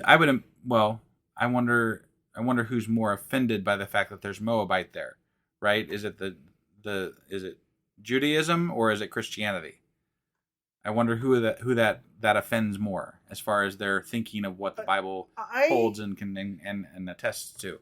I would think that Judaism would be more offended than Christians, right? Because I don't think Christians trace shit back that far. Right. They don't give a fuck, right? But Judaism does very much go from the fact that they are God's people, Israelites, and these names and this history of this people is important. very important to them, right? Like the oral tradition of passing down all these stories and arguing over, like when I say argue, like a Jewish argument is not the same as like a argument where they're in discussion over interpreting all the laws and right. The Torah and all that. I do like though that the fact that I think I appreciate the people that are like rabbis more so than I do preachers. Oh, and priests, totally. Because I feel like even if it hurts them some, they'll study it. They'll answer the questions that may not be nice to them. They're willing to dig into it and be like, you know what? They want the answers more than they want to be right. Right. And right. I can appreciate that because that at least in the studying like that we've done so far with this Bible. Oh yeah, and we're totally generalizing. Yeah, of course. Yeah, definitely. But I mean, the people that found this information were rabbis. Mm-hmm. So, like, the information you have here is from rabbis, right? Yeah. So that's very interesting to me because it seems like it would hurt their story worse. Yeah, but so that's interesting.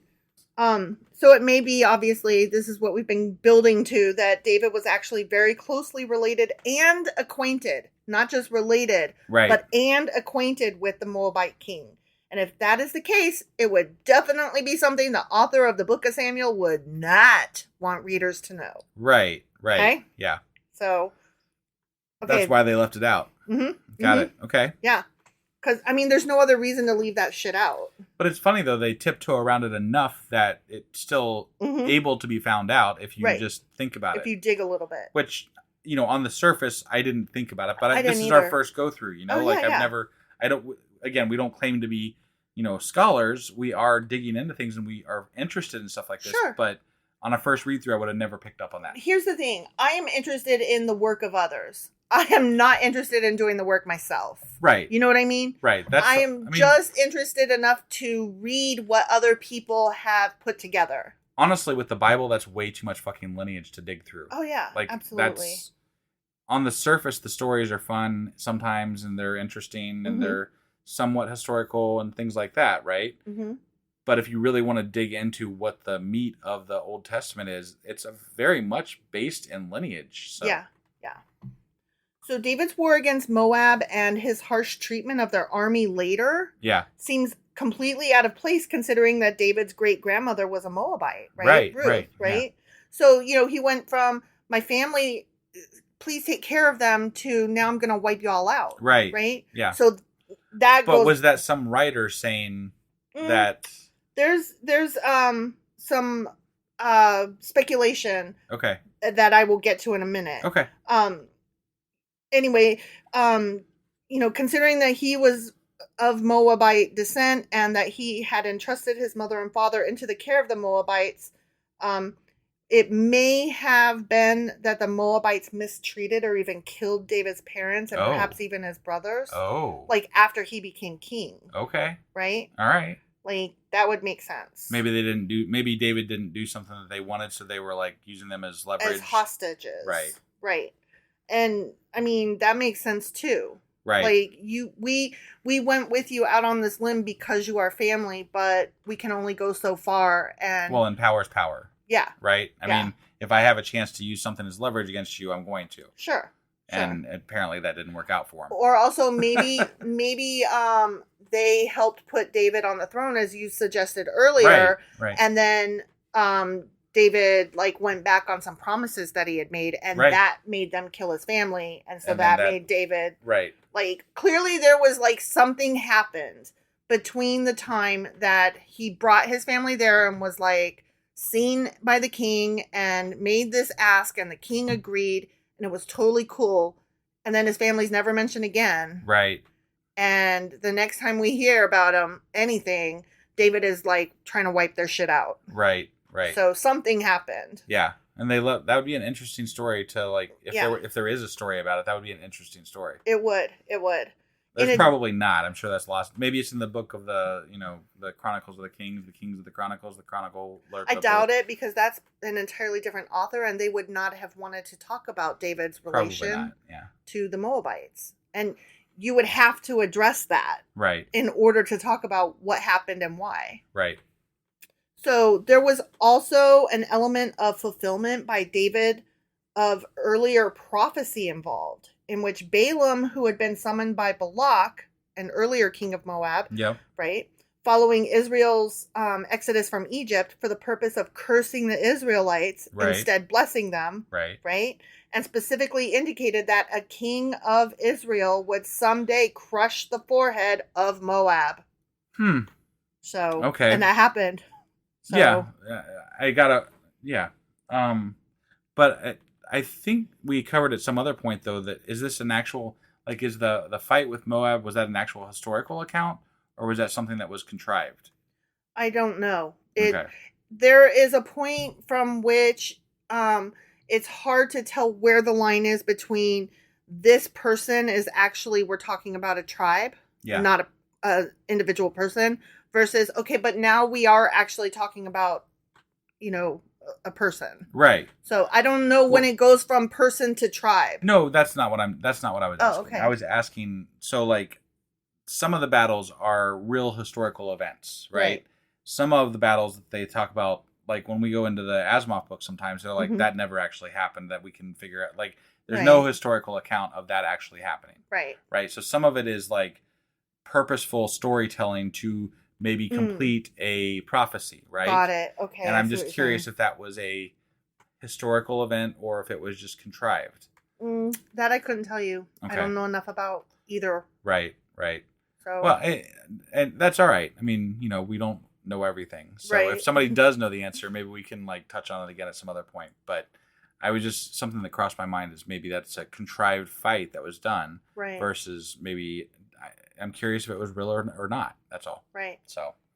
Well, I had to, again, do a rabbit hole this week because this whole Chronicles thing is just the retelling of shit we already know. Right. So. Well, and this is how you know that our fucking shit is like off the cuff, because I'm here sitting here asking a question that we didn't research the answer to. Right. Oh, well. But that's all I have for today. That was the rabbit hole that I brought you. Yeah. And didn't really answer any questions, but certainly presented some interesting food for thought. I actually was very interested in this one. This was really good. I do want to mention one thing before we get off here, and that is in the beginning of our podcast for the next few days, so going forward, there is going to be an announcement coming up. We'd love for y'all to pay attention to that coming up here. I'm not going to say what it is just yet because we don't have all the things put together.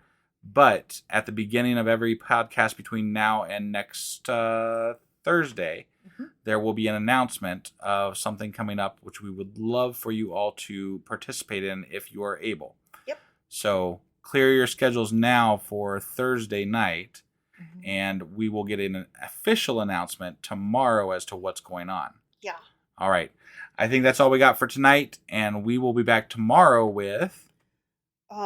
Sacrilegious Book Club. It took you a minute. It did. It always does. Wait, what are we doing? What's tomorrow? Okay. We'll also have the weekly replay tomorrow, and then we'll be back on Monday with... First Chronicles Chapter 21. Awesome. We'll see you guys then. Worcestershire sauce.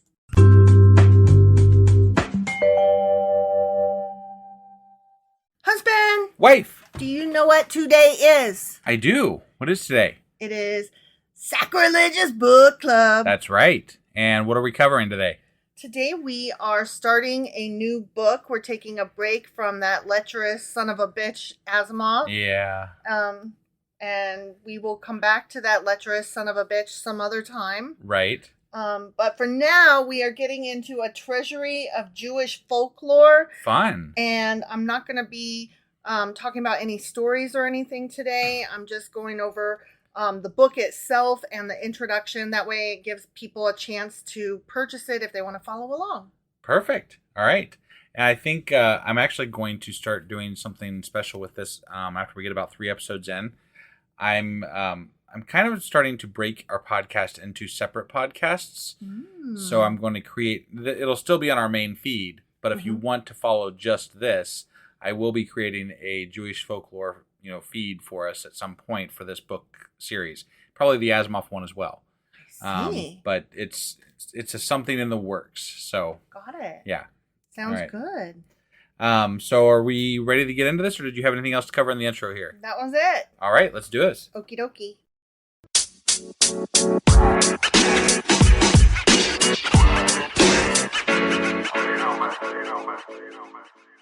Okay, so as I said, we're getting into a treasury of Jewish folklore. And if you turn inside, it actually has a subtitle: Stories, Traditions, Legends, Humor, Wisdom, and Folk Songs of the Jewish People. Okay. It's edited by Nathan Ozubel. I'm probably mispronouncing that. Sure. Apologies to everyone. It tracks with our podcast. Right. Before I go any further, I wanted to say something about the cover art because it's kind of an amazing piece. It's very odd if you're not like into, I don't know. It's an odd cover, but it's perfectly fitting. What we have on the front is a piece of art by Marc Chagall, and the piece is called The Jew and the Torah. And it's got a guy, and he's holding on to something. It kind of looks like a baby, but it is the Torah. Right. There's also a goat, which I looked up this guy's art, and goats appear in a lot of his art because it's symbolic of what it gets sacrificed for sins. Right. And he also has what looks like a grandfather clock, and he has clocks in a lot of his art too. Gotcha. Now you might be asking, like, why are you spending time on the art? I had a feeling that it was important, so I'm going to talk about the artist a little bit. Okay. Yeah. So again, it's Marc Chagall. He was a Jewish French artist born in 1887, and he's been described as the quintessential Jewish artist of the 20th century. The last survivor of the first generation of European modernists, and he is respected as the world's preeminent Jewish artist. Wow. Okay, yeah. I mean, it is pretty cool art. It is. It's really interesting. Like, I would love to have a piece like this on my wall because there's so much going on in it. Like, you could just keep looking at it. We need like a Sacrilegious Discourse room. We really do. So that we can like litter it with things like that. Yeah. Yeah. Just really cool, like, quote unquote, like, stuff. Things our fans send us and things like that. Yeah. Like, I mean, just cool shit, Cool shit. Yeah. So, using the medium of stained glass, he has produced he's dead now. Right. But he produced windows for several famous cathedrals throughout Europe and Russia. Okay. The UN. Wow. The Art Institute of Chicago. Damn. The Jerusalem windows in Israel. He also did large-scale paintings, including part of the ceiling of the Paris Opera. Wow. Yeah. His painting, The Green Violinist, was the inspiration for the title of the musical and movie Fiddler on the Roof. Damn. Right? This guy's got a nice little resume here. Yeah. Okay, this one gave me the most goosebumps. Okay. Pablo Picasso said of him in the 1950s, when Matisse dies, Chagall will be the only painter left who understands what color really is. Oh, wow. Yeah. That's high praise. Yeah. Interestingly enough, Chagall's left hand had 7 fingers, and the number 7 is very meaningful to him, as he was born on the 7th day of the 7th month in 1987. Not 1987. I'm sorry, 1887. Sorry. And he died in 1985. So, Gotcha. I mean, he is like, I was 10 when he died. Right. Basically. Right. He was in my lifetime. No, that's very cool. Yeah. And I don't know, I read over that and I was like, holy shit, I'm really glad that I took the time to look into that, because I don't know art. I don't know artists' names, and I feel better. I feel like a better person for having looked into that, and now I know. Yeah, no, it's it's a very interesting cover. Yeah. I mean, I like it a lot. Yeah. Well, now you know. Now we know a lot more about it. Yeah. So I'm going to read some stuff from the inside cover jacket, which I love to do. You hate it. Okay, you guys, I should say, like, this is literally how I do books. Okay? It literally is. Like, when I buy a book, or when I'm looking at a book to decide if I want to buy it, I look at the title, I look at who wrote it, I look at the cover art, I look at the back cover, I look at the inside dust jacket. To me, it is so painful to watch and listen to. Yeah. But that's just me. That's just me. I know. When we go into a bookstore, like, literally it'll take me an hour to go down one aisle. I ditch you. And he's already been around the store like 3 times over, and he's like walking up to me several times going, look, babe, look at this. Hey, babe, look at this. Ooh, look at what I found. And I'm like, stop bothering me. Yeah, you've been perusing one book the entire time. Yes, because I don't know, books are my thing, and like, I'm very serious about it. And the whole process is very meaningful to me. Sure. So if this is boring for you, like, I'm not offended. I'm sure we've mentioned this before, but we met at a bookstore. We both worked in a at bookstore. Borders. Yeah. And that's how we met. Right. So husband is not anti-book. He loves books too. Oh, yes, very much. We're just on different levels. Different levels of loving books. Yes. But because wife definitely wins the contest of loving books. It's not a contest. No, I'm giving you the win there. Just take it. I'm just putting it out there before I go on, because I want everybody to know, like, this is a process for me. This is how I do. And it's not for everyone. It's not for a lot of people. And I totally won't be offended if I get feedback saying, my God, stop. You can't do books that way. Like, I'm going to keep doing books that way. And either... It's a thing. It's a thing. She just has to. I have to. Yeah. Okay, so inside the cover... plus, going over this gives you guys another week to pick up the book. So, no harm, no foul, whatever. Yeah. Okay, so inside the cover we have, let's see. What does he say? You know what? Hold on a second. You didn't take as good a notes as you thought? No, I study and pasted something. Study and pasted something? No, copy and pasted something. And I'm like, the fuck did you just do? I don't know what I did. Okay, so give me a second here. I'm giving you a second. Interpretive writing. Hold on, please. Okay, so something got moved around in my notes. And it's disturbing me. I gotcha. I apologize. So he does comment. This book is full of commentative and interpretive writings. Okay. That hold a place in the Jewish religious tradition, second only to the Bible. These pieces that he's gathered here come from the Talmud. They come from the Midrash, and I will get into what those are momentarily, because I was like, what the fuck are those? Okay. The Hebrew term Talmud commonly refers to a compilation of ancient teachings regarded as sacred and normative by Jews from the time it was compiled until modern times, and still so regarded by traditional religious Jews. Okay. So it's I've heard of the Talmud before. I had heard of it. I didn't even really know what it was and how it fits in. Right. So we're going to talk a little bit more about that later too. Okay. Yep. But this is just from the inside front cover. Okay. Yep. In its broadest sense, the Talmud is a set of books consisting of the Mishnah, which means repeated study, the Gemara, which means completion, and certain auxiliary materials. Okay. So, and again, I will go over what all that means. Got it. Yeah. The Midrash reimagines dominant narrative readings while crafting new ones to stand alongside, not replace, former readings. Midrash also asks questions of the texts. Sometimes it provides answers. Sometimes it leaves the reader to answer those questions. Okay. So they're just... Well, and that's one thing we commented on the other day, is that I feel that Judaism, as far as religions go that I'm aware of, is a very inquisitive religion. It is. And that actually, leads nicely into the very next part that I'm going to read here. Okay, I'm quoting from the editor here, okay? Mm-hmm. Again, his name is Nathan Osubel. The excitement and variety of these tales make them a delight for reading aloud to children or silently to yourself.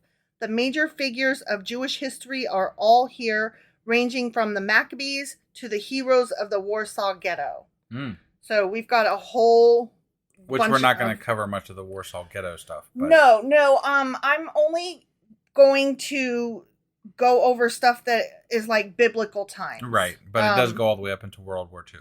It really does. And it's interesting. I'm not uninterested. It's just not pertinent to the scope of what we are looking for. Right, and I don't think we're going to like read this cover to cover exactly. We're just going to kind of go through it and... I'm just pulling out pieces that I will... Pieces, yeah, right. Yeah. The wisdom of the Jewish people's spiritual leaders is contained in poignant tales and sayings. Okay? And that's what a lot of these additional pieces of writing are, like the Midrash and stuff. But again, I'm going to get into that in a minute. Okay. These stories are part of a long and continuous storytelling tradition spanning several thousand years. So most of these tales are things that have been passed down over generations. Yeah. Jewish folklore is richly varied and colored with the imprint of the many diverse cultures that Jews have assimilated everywhere through the centuries. Despite the wide dispersion of the Jewish people, these folk tales remain distinct and unified, which when I get into the introduction, which I have not actually reached yet, we're still talking about the inside flap, okay? Right. He does go into that a little bit more. Gotcha. Most of the old legends contained in this book originated in the Aggadah of the Talmud and the Midrash, which, again, means nothing to me at the moment. It's very just, little to me. For now, just know it's supplemental material. Okay? Yeah. A Treasury of Jewish Folklore is a classic volume that continues to delight readers of all ages. Okay? So, when that was the inside front cover and back cover. Got it. I love how you read the sales pitch. I did. Yeah, I did. That was great. I mean, it's cool. It's cool. Okay, so when you open the book, the first thing you come to is this massive table of contents. And I was intimidated by it first because it's broken down and then it's broken further down and then it's broken down a third time. And I was like, Jesus Christ, what the fuck am I getting into here? But there are 6 main sections. Okay. Yeah. The first one is Jewish salt, which I will explain in a minute. Jewish salt. Yeah. It's a thing. All right. Okay. The second one is heroes. The third one is the human comedy. The fourth one is tales and legends. Number 5, proverbs and riddles. And number 6, songs and dances. We're not going to do anything from that section. Yeah. Okay, so now we're getting into the introduction. We only do those if we have to. Yeah. And I say no to this one. Right. Okay, so now we're getting into the intro. So this is what Nathan Osubel has written himself. Okay. Like other children brought up in an Orthodox Jewish environment, I was immersed in Jewish song and story as soon as I became aware of the world around me. Years later, I discovered that the lore of my people had entered into my bloodstream, as it were, and had become a part of the cultural reality of my life. Who has not had this experience? Which I thought was like a beautiful way to open, because it made me think, like, I grew up hearing stories, that my parents taught me. Sure. And, the little songs, like just this morning or just last night, Abby and I were both singing the song about the bumblebee. Yeah. And, I had learned that when I was a kid. Right. So it's just, you learn things and then you pass them on to your kids. Yeah. So melodies sung in childhood have a tendency to linger persistently and they're, sorry, I can't read because I'm so excited, to linger persistently in the subconscious, and the stories and sayings we heard time and again from the lips of our parents are never really erased from our memory. Right. And that's true. Yeah. We all have different cultural memories. Sure. But, yes. And because I didn't grow up in Ohio, but you did, you and I sometimes are like, what the fuck are you singing? Like, I've never heard of that before. And vice versa. Like, I'll be singing something and you'll be like, what is that? And I just, you grow up thinking, what? Everybody's heard this. Yeah. So I just thought it was kind of cool. Yeah. Yeah, definitely. Okay, he continues, while my main purpose in compiling this anthology was to present the spontaneous folk creation of the Jewish people, I was also motivated by the desire to recapture the fading memory of the wonder and the beauty that had inspirited my childhood in the old world. And so I began to gather all the myths and parables, stories and legends, the songs and the wise sayings upon which I and millions of other Jewish children throughout the many centuries had been nurtured. Okay. Then he goes on a bit. He talks about all the material coming together that creates a familiar picture of someone as he's like pulling all this material together. Yeah. It like seems like someone that he recognizes. Okay. And he goes, before long, I knew with certainty whose portrait it was. It was the composite portrait of the Jewish people. It basically, everything that he was creating was like the quintessential Jew. Right. And it amazed him that that was true because he was gathering these from Jewish people from all over the world and all different backgrounds. Right. So he was very surprised about that. Yeah. How could there have emerged such a remarkable unity from all this variegated mass of folk materials? For one thing, Jewish historic experience has been disturbingly similar in so many ways, in every age and in almost every land of the diaspora. Okay, so yeah, that I just thought that was cool. Like, he's putting all this together and doesn't really know what he's building until he's built it. Right. Jews became an intellectual people not because of any innate mental superiority over other peoples, but because of their peculiar nature of their history. In large measure, this tradition was derived from the religious obligation of every Jew to study scripture ceaselessly, for it must always be kept in mind that Judaism was cradled in a theocracy, a priest state. Studying was not only unprecedented in its mass scope in the intellectual history of mankind, but within its limited religious framework, it represented the most democratic philosophy of education in antiquity. That's interesting. Right? And actually lends a lot of credibility to what we said about how they're very inquisitive about their own religion and everything. So, and that is exactly correct. Right. That is true. Yeah.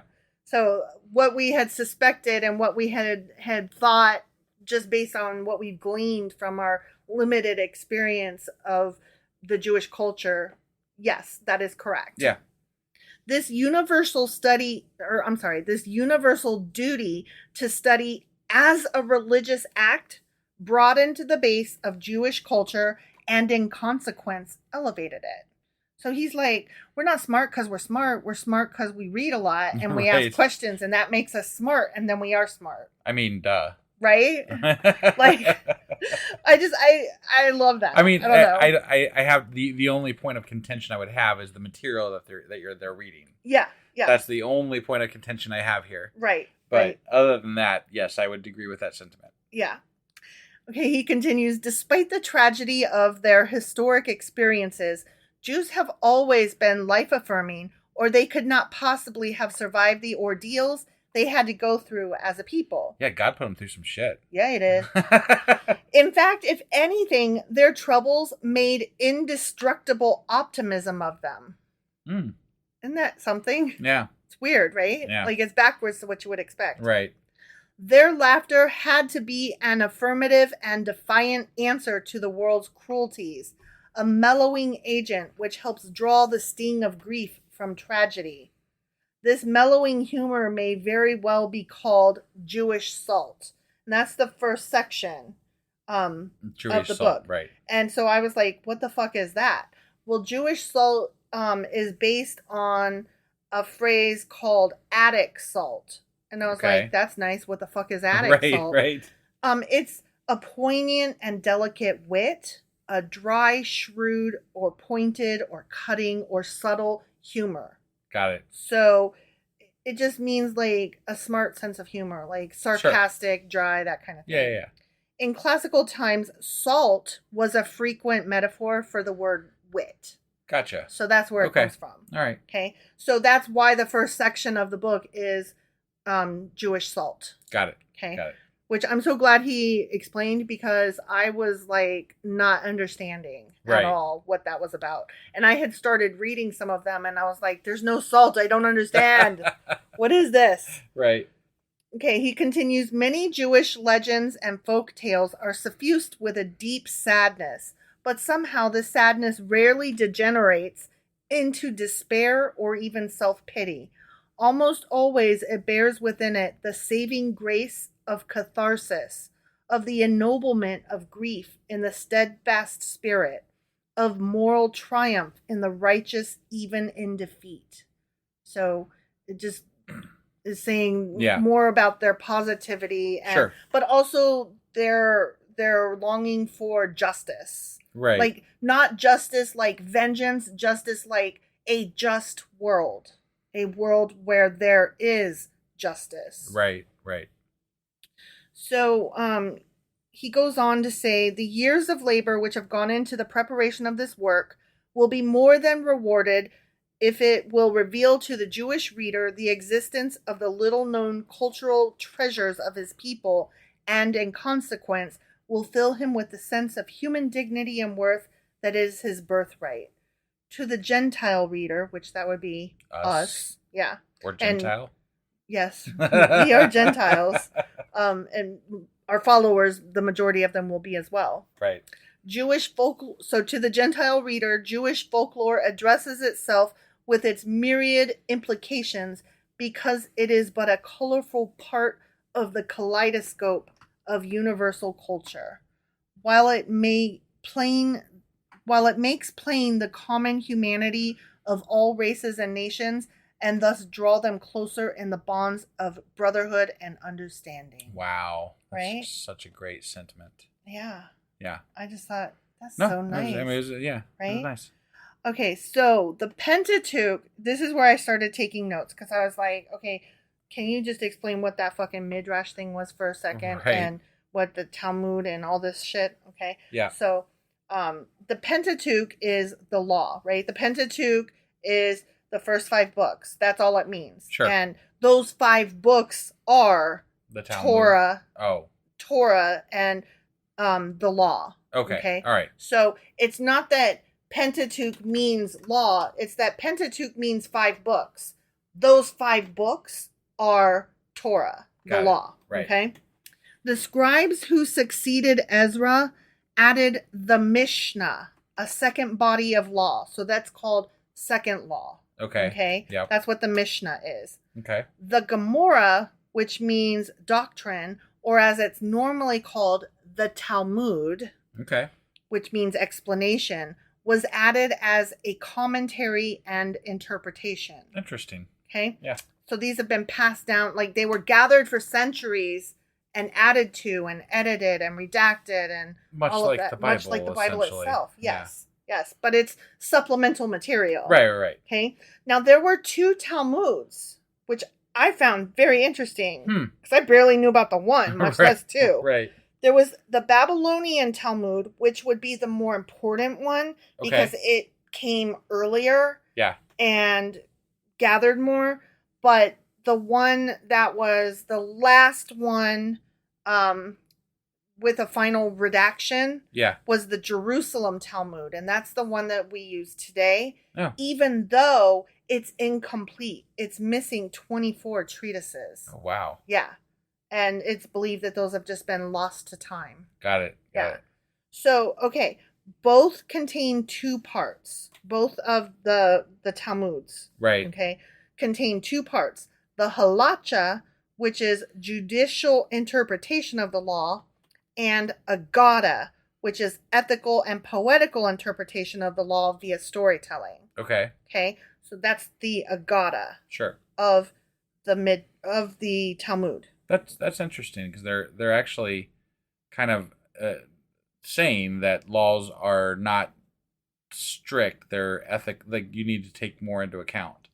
Well, they're saying that here is the law, and over here is a book that explains it, and over here is a book where we talk about it, and over here is a book where we tell stories and parables. Right. You know what I mean? Yeah. So it's just all different ways of interpreting and explaining and questioning the law. Sure. Okay? So the law is Torah, second law is Mishnah, explanation is Talmud, sometimes called Gemara, and commentary is the Midrash, which it contains art and more commentary. Okay. Now, most of the stories and stuff that he has collected will come from the Agada. That's the ethical and poetical interpretation. Okay. So that would be the parables, the folk tales, the lore, the legends. Got it. So we will be mostly reading from the Agada. Okay. So interesting. That is what I bring to the table today. All right. And now you have another week to get the book. I, again, ordered these off of, what is it called? Thrift Books. And they arrived in less than a week. And I had ordered 2 other ones along with this one. We need to talk to them about sponsoring us. We really do. I love them. They're fast. They, if they don't have the book, they put you on an email list. They'll contact you when they get it. Their prices are phenomenal. Their shipping is, if you spend $35 or more, I think you get free shipping. My God, you're doing an ad. I love them, and I will go out of my way to support companies that I love. Right. So, yep. Whatever. Yeah. I'm just saying. That's fine. It's fine. All right. So that is once more a treasury of Jewish folklore, edited by Nathan Ausubel, Ausubel. All right. And I hope y'all pick it up and read along with us. And I will tell you ahead of time what we will be covering, which next Sunday will be, we will pull some stories from that first section, Jewish Salt. Okay. Sounds good. Thank you for joining us, everybody. And we will be back. Well, we got our weekly roundup today, our weekly replay today. Yes. And then tomorrow we're going to be back with First Chronicles Chapter 21. Yes, that is correct. Sorry, I had to think about it for a second. I know you were like shaking your head, and I was like, then I don't know. All right, guys. We'll see you then. Bye.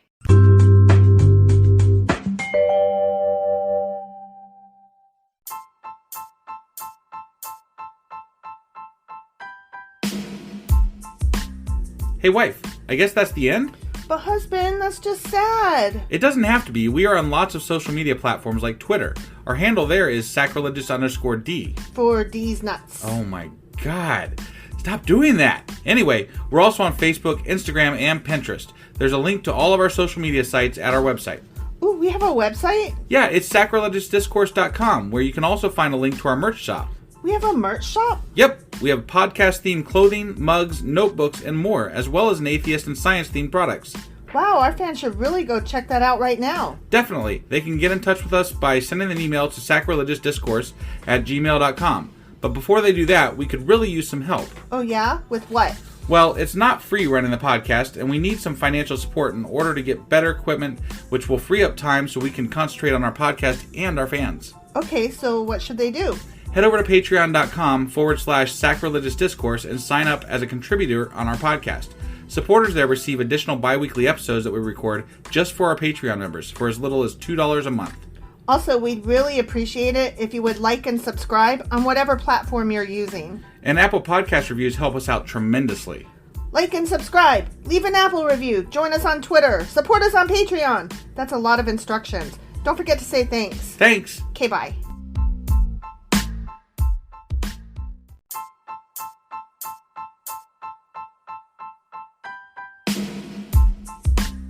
Hey, wife, I guess that's the end? But husband, that's just sad. It doesn't have to be. We are on lots of social media platforms like Twitter. Our handle there is sacrilegious_D. For D's nuts. Oh my God. Stop doing that. Anyway, we're also on Facebook, Instagram, and Pinterest. There's a link to all of our social media sites at our website. Ooh, we have a website? Yeah, it's sacrilegiousdiscourse.com, where you can also find a link to our merch shop. We have a merch shop? Yep, we have podcast-themed clothing, mugs, notebooks, and more, as well as an atheist and science-themed products.